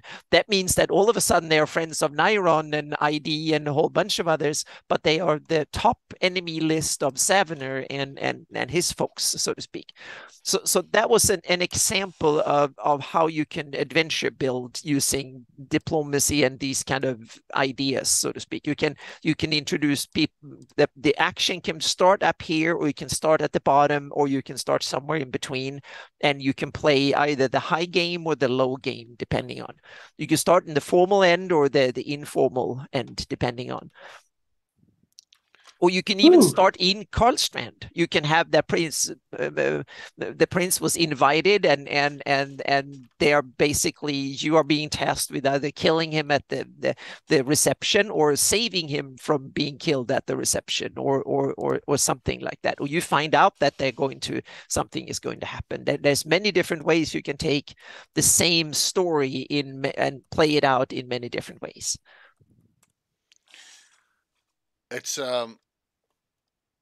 always adventurers are always getting tied up at where it's the lesser of two evils in their decision Mm-hmm. making a lot of times, which is Yep. kind of fun. Yep. Mm-hmm. Absolutely. Yep. So, good one. So, Mike, what do you got another example of something you want to throw out there that's happened or idea? Let's I keep thinking about the Greyhawk Wars business because it's really the best storyline I had to go on this topic. Mm-hmm. One of the things I'm curious about though is the Circle of Eight's involvement in it. We know Tenzor, what was it? Tenzor and Odlu get killed by Rary trying to foil the signing or something or other. And I think Still don't know why. there are a couple of the good wizards, right? Luke isn't. Luke's not so good. No. All right. So what I'm trying to figure out here is that the Circle of Eight in general, besides maybe Jalarzi and Tenzor, are trying to do this balancing. Moonkin's all about the balance. Mm-hmm. So I'm wondering where the Circle of Eight falls in with diplomacy. Is what they're doing, well, with everything Anne's already talked about, the Circle of Eight must be really in the background because this Rary the Traitor thing is the only good instance I can think of where the Mm-hmm. Circle of Eight have tried to influence diplomacy Yeah. of the Flannis. Mm-hmm. One way you can play them that I think is interesting, you can make them consultants. Like in the real world, there's a lot of political consultants, meaning the ones that know how the world works. We have contacts, we talk to people, we are powerful. We can tell you what you need to do, stay in power, to expand or get richer or whatever. So that could be one role. They are simply being Rary paid. Was the Archmage of Ket. Let's start with him. Yeah. He leaves Ket to start his own kingdom, whatever. So did he leave Ket on good terms or bad terms? Yeah. Mm-hmm. Yeah. Ket had sided with Ayus. Was that something Rary was for or against or neutral? I don't. Yep. I'm curious. A lot of questions that have never been answered. Exactly. I don't think anyone really, they probably never saw it from this angle that I try to look at the Circle of Eight. We try to now. They saw them from more like, oh, fun adventures. We need wizards, and a group of them are fun, so to speak. But you can see them. You can have them as a sort of a group of political consultants in that sense, so to speak. Meaning they're selling their powers. Or you can say outright magical mercenaries. Meaning any ruler who wants a lot of magical power and influence can pay us a lot of money or give us some artifacts and stuff, and we work for you for a while within limits, of course. But so mercenaries might not necessarily be hands that carry swords. It might be guys with spell books too. And the one thing, or you might say that secretly they might have been a political think tank in the Grey Kingdom originally, so to speak. And then when the city of Greyhawk became a free city and more longer part of the Greyhawk, they became freelance in a way, and they were trying to influence the world more indirectly. They didn't work directly and took money from rulers, but they will simply just go around saying things that, oh, the world should work this way, or we think this is a bad idea.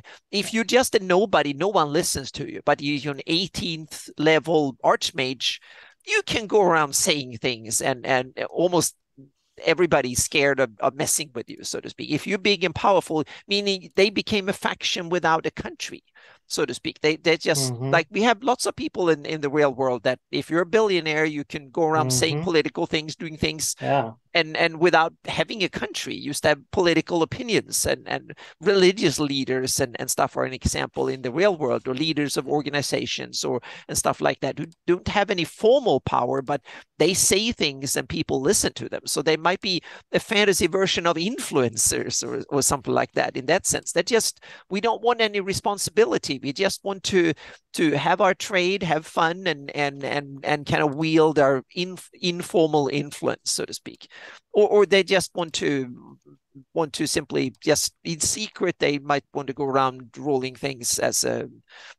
They I might want to guess be a, yeah. keeping Mm-hmm. in theme with balance, the end goal of the Circle of Eight was supposed to be status quo, Yeah, which, hey, this is the state of politics in 576. yeah. We did want the Dark Wars to break out. We wanted things to Mm-hmm. stay as they were. In that sense, that sounds to me like they're working for the Great Kingdom. They might be a group of influencers, meaning the Great Kingdom were very interested in things should stay exactly the way they are and don't change Mm, things.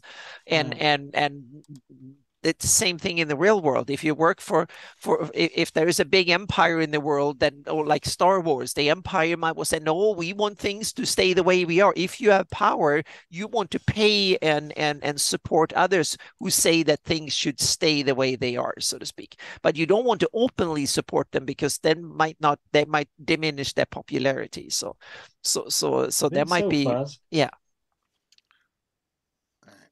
I'm gonna go with another Yeah, campaign example in one please. specific city where the diplomacy eroded into an internal war within the city over a course of multiple adventures, and that is the city of Hardby, right? My Hardby Mm-hmm. area, where we had Judge Alita, and then the character, the legendary priest of Zilchis, Michael Baton, fighting kidnappings, sending people off on Skagath.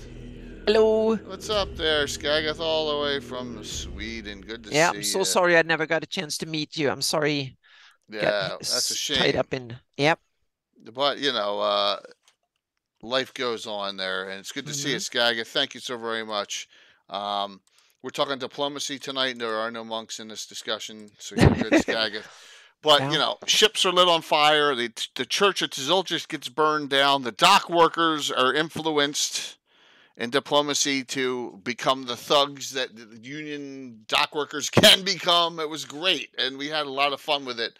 And it turns out I guess both sides were bad guys because no one liked the Mm-hmm. character anyway. But Yep. he ends up getting assassinated and is now a revenant wandering around on a ship, a ghost ship, and Judge Alita wins. So that is there's diplomacy for you. Mm-hmm. All the subterfuge, Yeah. getting other organizations to do the dirty work for you. The Mm-hmm. dock workers will do it. We just got to pay them off. There you go. Yep. You Mm-hmm. know. There you go. Yep. And Tim's band's character's band died. Well, you brought them on the beach. That's your own fault there, Tim. That was hysterical, though. So Mm-hmm. that's it. Another form of in the game. You can have Yep. diplomacy Mm-hmm. erode into combat, Yeah. right? Oh, yeah. Yeah. Definitely. Yeah, right out in the open because someone gets Mm-hmm. so frustrated with the subterfuge isn't working anymore. Screw it. Exactly, and making the players frustrated is an under Yeah.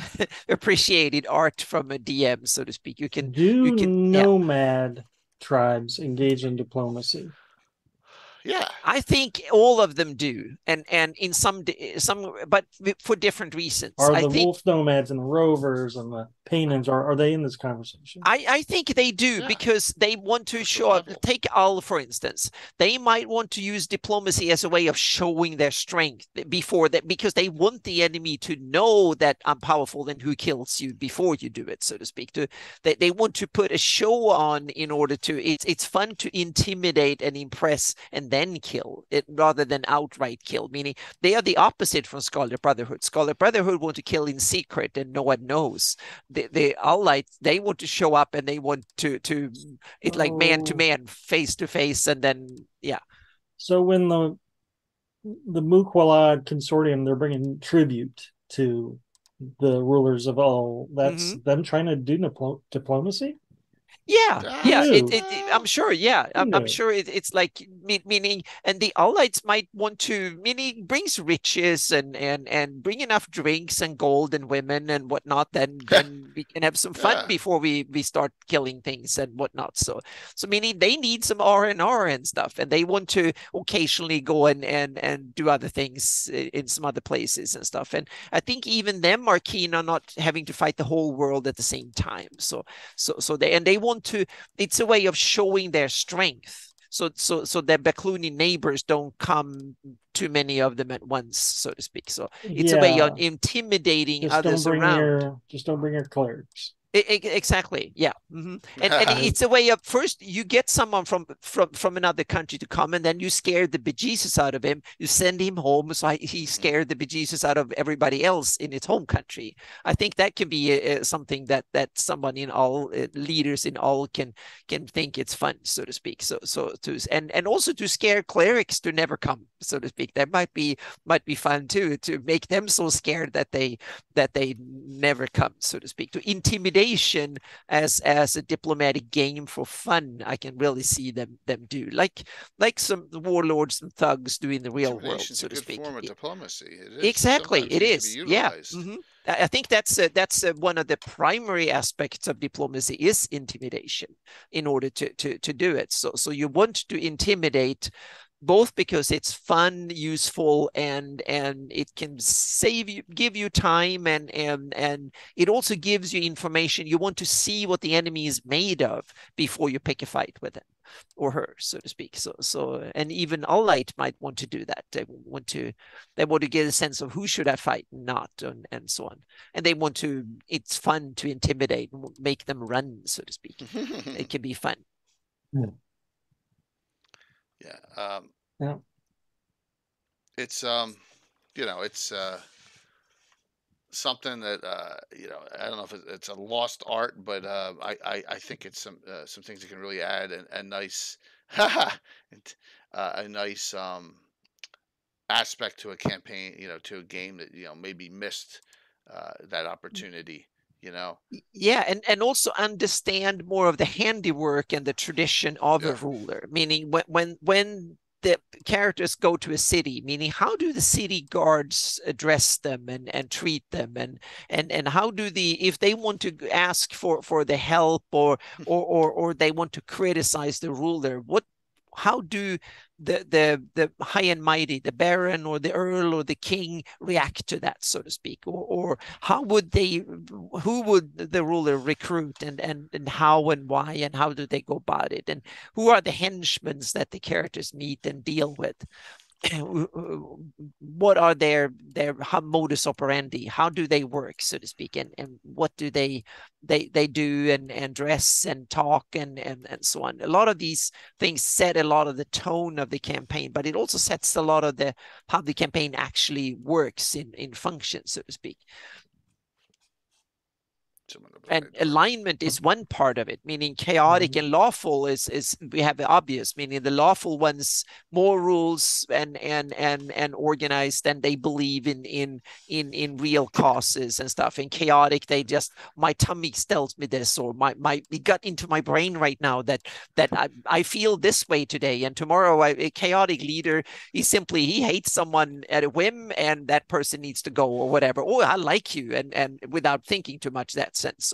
Or they rule from the gut feeling, so to speak. But a lawful ruler looks at, okay, this is the principle, these are the rules, these are regulation, these are the traditions. We have liked you in the past, and you come from that country, so we will treat you with respect, even if I hate what the way you look like, so to speak. That might be a lawful ruler. A chaotic ruler is simple. Well, I don't like what you look like, or something. So whatever. So there you have chaotic and lawful plays a big meaning. There you have the formal, informal side of it, and good and evil is there meaning what ruthless methods and so on. And also an evil one will probably portray anyone for any reason, that they're selfish in that sense. The good ones, they think about collective good, so to speak? Is it good for all the people that live here, or not only for me personally? If it's only good for me personally as a leader, I will see that more as an evil trait.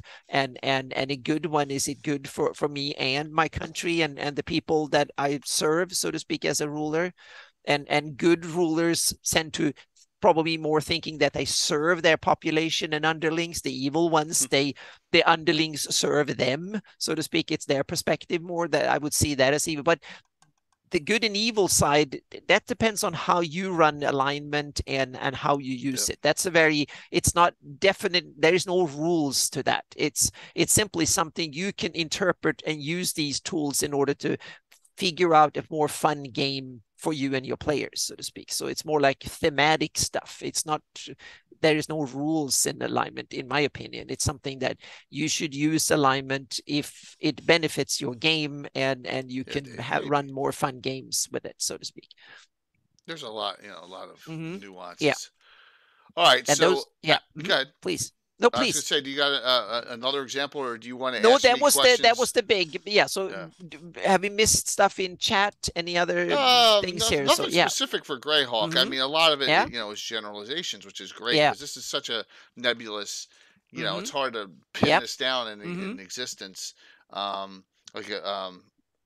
have a random thing we could please I could bring up. Please. Okay, Scarlet Brotherhood. And there's the Scarlet Brotherhood has different offices. One of them is Office of Diplomacy. Okay. Yeah. Which is just a fancy word for their spy network. The Office of Diplomacy is literally their spy network. Yeah, it's like Newspeak. Okay. Is that the propaganda network too, or is that separate? I don't know. That's off a glance. Yeah. But I think the Scarlet Brotherhood, you shouldn't read Orwell, the Orwellian books, and then you can read Scarlet Brotherhood. I don't think they're necessarily like this book don't go into like rewriting history and that kind of Orwellian stuff, but it's definitely the spy network. And then they answer to all the heads of the different like I said, offices, which are usually monks. Tim asked a good question. Yeah. Is there a diplomatic community in Greyhawk? Probably in Greyhawk City. And within the city only. Yeah. And that is also interesting, because diplomatic immunity works between countries that recognize each other, even if they're enemies. Meaning, it's a great question. But let's say in Greyhawk recognize Ayus and recognize Furyundi and Veluna and all the others. So the city of Greyhawk will uphold and say there are diplomatic immunity. Ayusians are not allowed to kill Velunese or vice versa and stuff like that. So because they recognize each other, all of them in that sense recognize each other. But it's kind of a thorny thing, because Veluna or Furyundi doesn't recognize Ayus directly. So any Ayusian that stray across the border from into Furyundi might be fair play, and you might by law be required to cut their heads off or something. That might very well be. So. Yeah. So, and that is the weird thing with diplomacy. But that might be in the city of Greyhawk, Furyundians are not allowed to go and murder Ayusians, so to speak, without cause. So they might be within the city of Greyhawk. There might be like a neutral zone in that sense, because the city of Greyhawk say that, well, here you are recognized. But on the other hand, the city of Greyhawk might not recognize Scarlet Brotherhood. They might even be aware of them and say, we don't recognize you. So if a Scarlet Brotherhood represents, say, oh, I come from Scarlet Brotherhood, you have to spare me. Then the city of Greyhawk might simply put kill them off and send them in a coffin somewhere or just bury them and ignore them. So recognition is a vital part of diplomatic immunity. It comes with the territory. In order to have diplomatic immunity, you need to come from a country that you have, that's part of the formal pact, so to speak, and recognition. So recognition is the kind of the center point when it comes to immunity. So all immunity is only between parties that recognize each other, but it's not always clear cut. Like the Furyundi might recognize Ayus as in the city of Greyhawk, but the rest of the world there's an open field day, so to speak. And the real world is full of examples like this, that there are weird things like Taiwanese or Palestinians and warring parties and stuff like that. So there is, and in a fantasy world you can have lots of fun stuff like that you can, and you complicate it as much as you feel like for your campaign, so to speak. Don't overcomplicate it. But you don't need to tell the players, or you can just let it guide the way that things unfold, and the players have to figure it out if they want to, so to speak. But don't try and lecture them on, don't follow my example and tell them how the politics work before they need to hear it. They will ask you when they want to hear it, so to speak. Well, That's my anyhow, to advice. answer the original question, Oh, yeah, sorry. the city of Greyhawk does give diplomatic immunity to these ambassadors. The minor crimes, completely immune. They can go around, they don't get taxed, they don't get fined by the constables. Now, when it comes to major crimes like murder, I guess, then they just get exiled. There's no real repercussions except you get thrown out, I guess. And so, as to the diplomatic complex, not all the ambassadors choose to live amongst there, but they are all afforded that kind of privacy. There's certain magical protections, I guess. They're built-in complements of the city of Greyhawk. Wasn't that the entire premise behind Lethal Weapon 2? Just kidding. I don't remember that. Yeah. The South Africans. And you can even be screwy with the things like diplomatic status. If you run a campaign back in and say that someone comes from a really powerful country that really, like I use in this example, for instance, he might be so powerful that they use an ambassador. He didn't like someone, so he basically killed someone outright. And the Greyhawk can say, well, then it's terrible, so to speak, at what you did. But they might not want to throw him out because they might just say that, well, can you please pay off the family a little bit, or something like that. So they might want to recommend, because I use it powerful. Or we can simply say, let's say back in the Great Kingdom days, and there was an ambassador from Nurl, for instance, in Rossi's, and Nurl is so insignificant in power compared to the or vice versa. There's a representative from the Great Kingdom in Nurl, and he decides to kill someone, and Nurl realized that, should I throw him out? Well, no, that you simply go out and say, can you just please pay the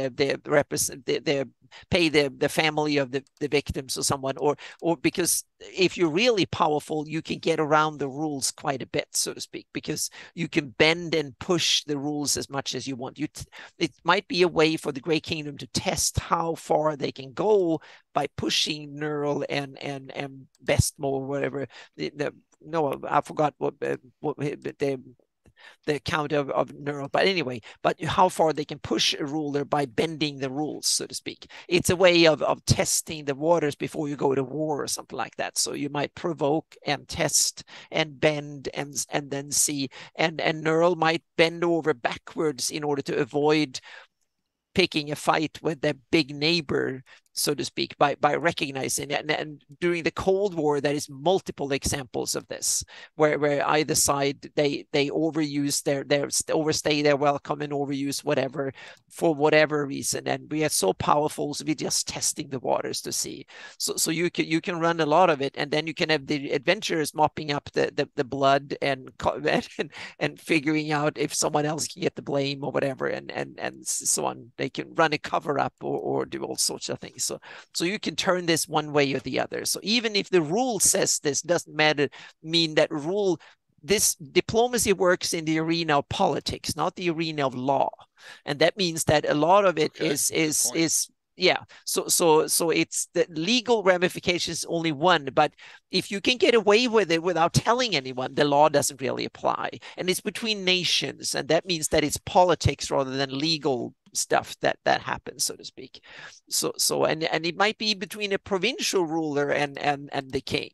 and then between an earl and a king, it might be a family feud, or between two provincial rulers, so to speak. And so there's there are all sorts of machinations that can happen. So yeah.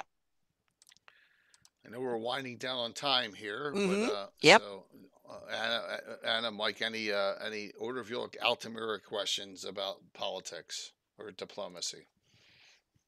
Do you have any for me on that? Altamira. Yeah. The Free City sits in the county of Ulick. Okay. Yeah, I'm kind of curious. Who are they? And do they have allegiance, or do they pay homage to someone that call themselves a free city? But are they truly a free city? Yes and no, because I didn't want to get there. I didn't want to go there and change I'm change sorry. lore. Yeah. I didn't want to change canon completely. No, but note that's that true. Yeah. it's a free city that pays a token annual fee to the county of Ulick for existing, which is nominal. But yeah, it's in the county. It serves a purpose though for trade, and so that's why. And they might want to be might be a free city when it comes to trade and all that, and that gives them the right to and the tradition of using the term free. So yeah. Yeah, exactly. With with trade routes established now up through Saline, down through the Principality. Whoops. Yeah. And all the other fun stuff that goes along with that. So yeah. And then we have the Knights of Ulick. That is the same thing. Meaning, which has bases, which is basically the city's almost run by the order.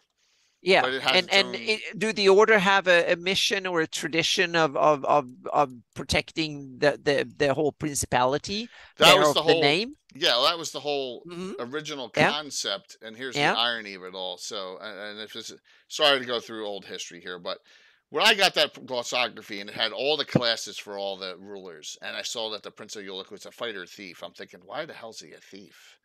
Right, a prince. So you must be underhanded. This is me being a 12-year-old, right? So when we started forming all, remember this whole border is completely, the Jewel River is almost complete. It's empty. There's nothing there. The Pomage is there. The Prince there's nothing guarding it. So we said, we're going to guard that area, and then we're going to extend that to Saline and the entire Ulick States. Yeah. But then we decided, for fun purposes, that the prince didn't want them there because he's a dwarf. He's a typical snobby dwarf, and so he never recognized the order, which is the irony. This is fun. This is that's great. Yeah. So he has his own bandits running around, his own called the Prince's Highwaymen, that have carte blanche to basically loot and steal from whoever they want. With basically have a letter of marque. So there you go. We got a lot of fun stuff going on. Yeah. The Prince is a douche, Tim said, because Tim's dealt with him for 43 years. He knows. So that's some of the stuff that's going on. Yeah. Esmerin's going to roll that. Yeah, Esmerin's always there in the background. You're right, Dave. It's there where Anna put it. So that's kind of where we stand with that. But the top ally, and this is where it's going way off canon, but the number one ally of the Principality of the Order of York is the Saline, which is not isolation to my game. Well, they are, but they're not. There's a mutual defense. They're not allying with Firendi or anything like that. But. And for me, it's only diplomatic cover, so to speak, to say that you so it's part of the diplomatic games from part of diplomatic. Yeah, it's a great point, Anna. Yeah, part of the diplomatic games. So it's a fun thing, and for all of us to do something like that is really cool. So I hope this discussion gave some ideas and a little bit of input and inspiration to look at these aspects in your campaign building or world building or adventuring and stuff. My main takeaway is I need to read The Prince. Yes. Okay. Yep. I have it sitting here up somewhere. I think I have both a Swedish and an English copy here somewhere. Very cool. Yep. Very, very cool. Yep. So we a fun discussion tonight, just of all the things and some ideas on different levels and scales. Sending. See, there you go. Oh gosh, yeah. We gave Tim bad ideas tonight, so whenever we play, Tim, that's up to you. Yeah, Frederick the Great is a good example of a lot of interesting stuff. Free audiobook of The Prince online. That's cool. Oh yeah, that too. So Okay, well, that was an interesting, fun discussion tonight. Definitely, I enjoyed it a lot. So, Thank you. Yeah. anything in closing, Mike, for you on this topic? Um, it's really interesting if you have the right players, I Hmm. feel. I'm not That, saying I don't have the right players, but you definitely it's got to be something that they're in the mood for. I wouldn't yeah, just true, true. spring a diplomatic intrigue campaign on my Hmm. players without talking it out first, for sure. Okay. Yeah. And Gary has a new book that he's writing, the Herzog by Grenell of Eastfair. Oh, that's awesome. So now we want that written. Yep. Hmm. That's cool. There's Yeah, lots of good stuff in the chat. So, and we appreciate everyone's participation in this. Yeah. Um, it was really a fun one. So, let's do some quick shout outs, see what's going on, do the two giveaways, and then we'll raid into someone. So, Mike, you're headed to Gen Con for at least a day. Cool. What else is up? My tomorrow's game night's already canceled, I believe, for the fifth week in a row. Oh, Uh-oh. that's Yeah, I don't rough. know. It's just real life. But Hmm. Rich's campaign, meanwhile, is going good. Yesterday, me and Asher and Amy, we were sent to the southern part of Hetmonaland. Ooh, So I'm sure you're all jealous of that. I, Hmm. having read about those areas before, have never gamed in that part of the world. So this Hoof is country a or great something. new direction that Rich has taken us. Yeah. So I'm looking forward to getting back to that cool. after Gen Con. Awesome. Tim Oh starting man. trouble in chat. That's awesome. Oh man. So Ideas. cool, Mike. Sure. Have fun at Gen Con. Hmm. Tell everybody Yep. says Say I'll hi hello. to try. everybody from me. Yep. I Yeah, will. Good. Good. Good. absolutely. Good. Anna, what do you got going on? Well, first I'm going to put a link to Noble Dwarf that put Oops. together a collection of all the stuff they have that you can buy prints of. Lots of stuff from t-shirts and heraldry to maps and a Very bunch cool. of it. And again, I would say most of it there has a little tip thingy. And if you want to give me a couple of bucks, then you put a tiny little bit of money in the tip thing because the other one was what it cost to get it printed. So I don't get any of that. Oh, Except for the things that have my logo and nothing else. And I don't think there's a tip thing on them, so to speak. So then I get a little commission on that stuff, so to speak. So it's hopefully a good service. I've seen some of the. I have a Meyer Hawk T-shirt here, so there's a bunch of stuff. So I've seen some of it, and it's good quality on hopefully all the items, so to speak. So it's a little bit of a test.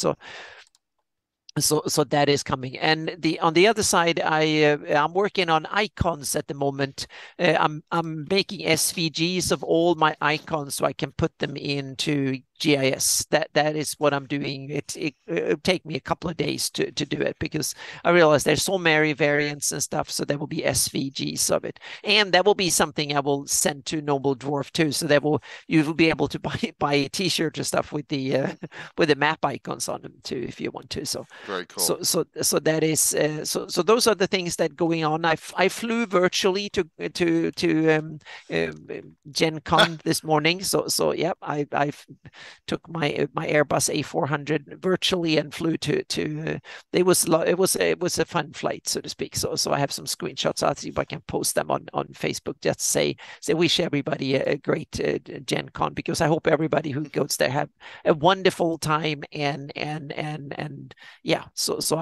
I'm doing my best to come next year, so to speak. So I will miss it. So it's kind of awesome. So these are the things that will be as soon as I'm done getting my icons in a couple of days, I will start mapping the streets and stuff of Critwall and continue with the GIS work because that's the big thing to get that underway to the next step, so to speak. So, but there is a lot of work. It's a lot of groundwork to when you set up a whole new system, so to speak. So I need to get all the icons set up. So that's the big thing for a couple of days at the moment.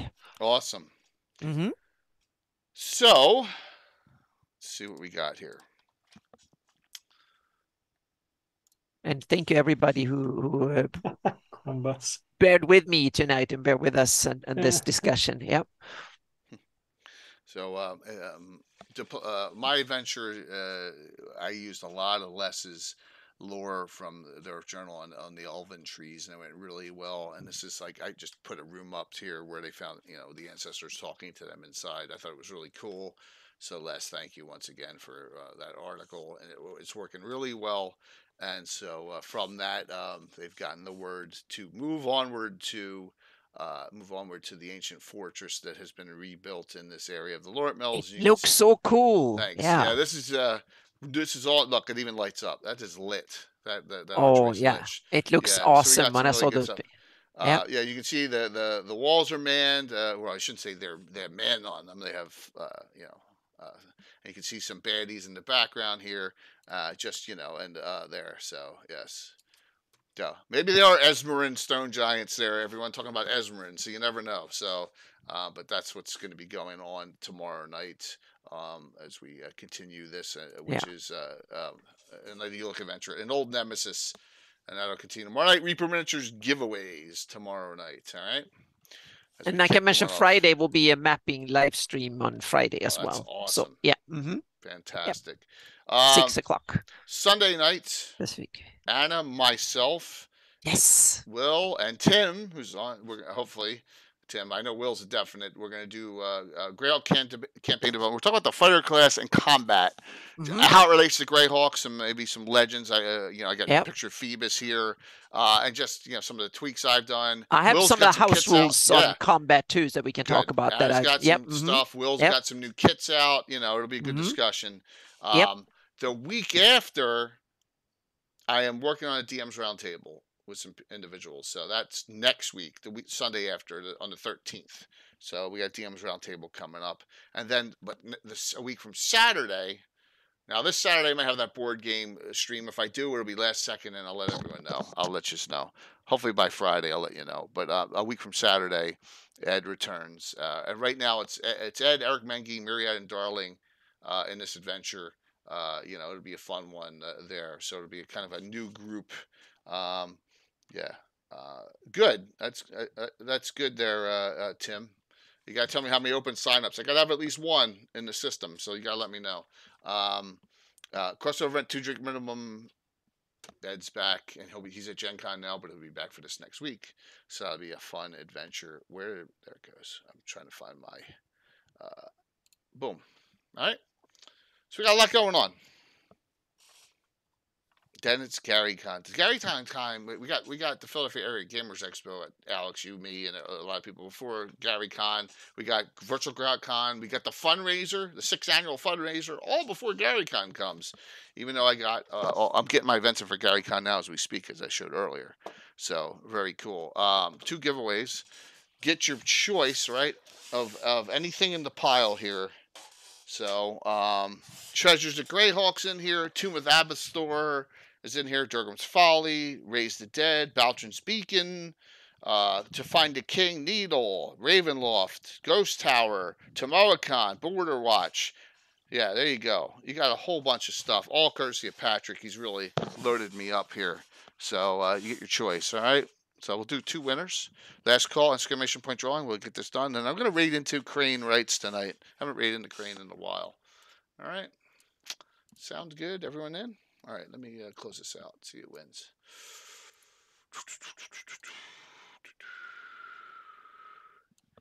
Here we go. Got you in. Revalgix just in time. And Taryn Wonder just in time. The winner. First winner. Mac. You're over in the UK, so I got to do your gift certificate. You got to do your gift certificate. Darn. Yep. Next winner, Sithy 413. Congrats. Yep. Let's just see, make sure you're on.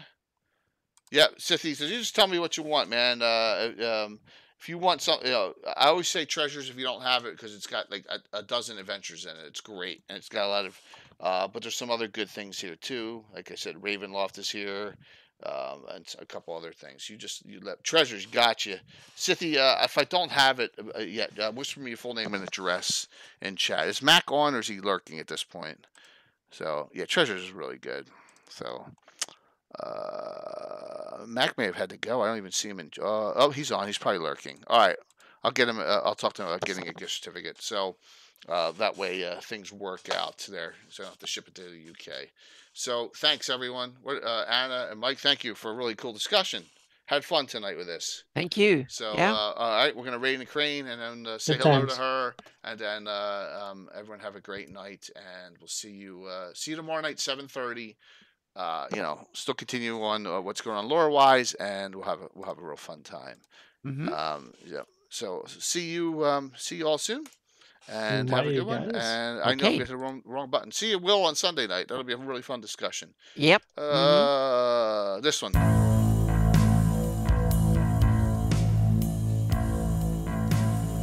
All right, setting the raid up. Hey. Yeah. I will raid into a channel that's live, unlike John tonight. Just busting John stones. Anyways.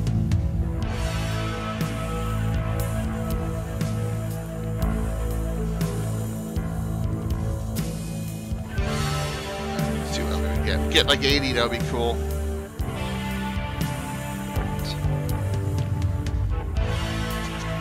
Cool. 75, 4, Yep. 3, 2, 1. Everyone, see you tomorrow night. Have a good one. Night. Just make sure everything went. Yep. 70.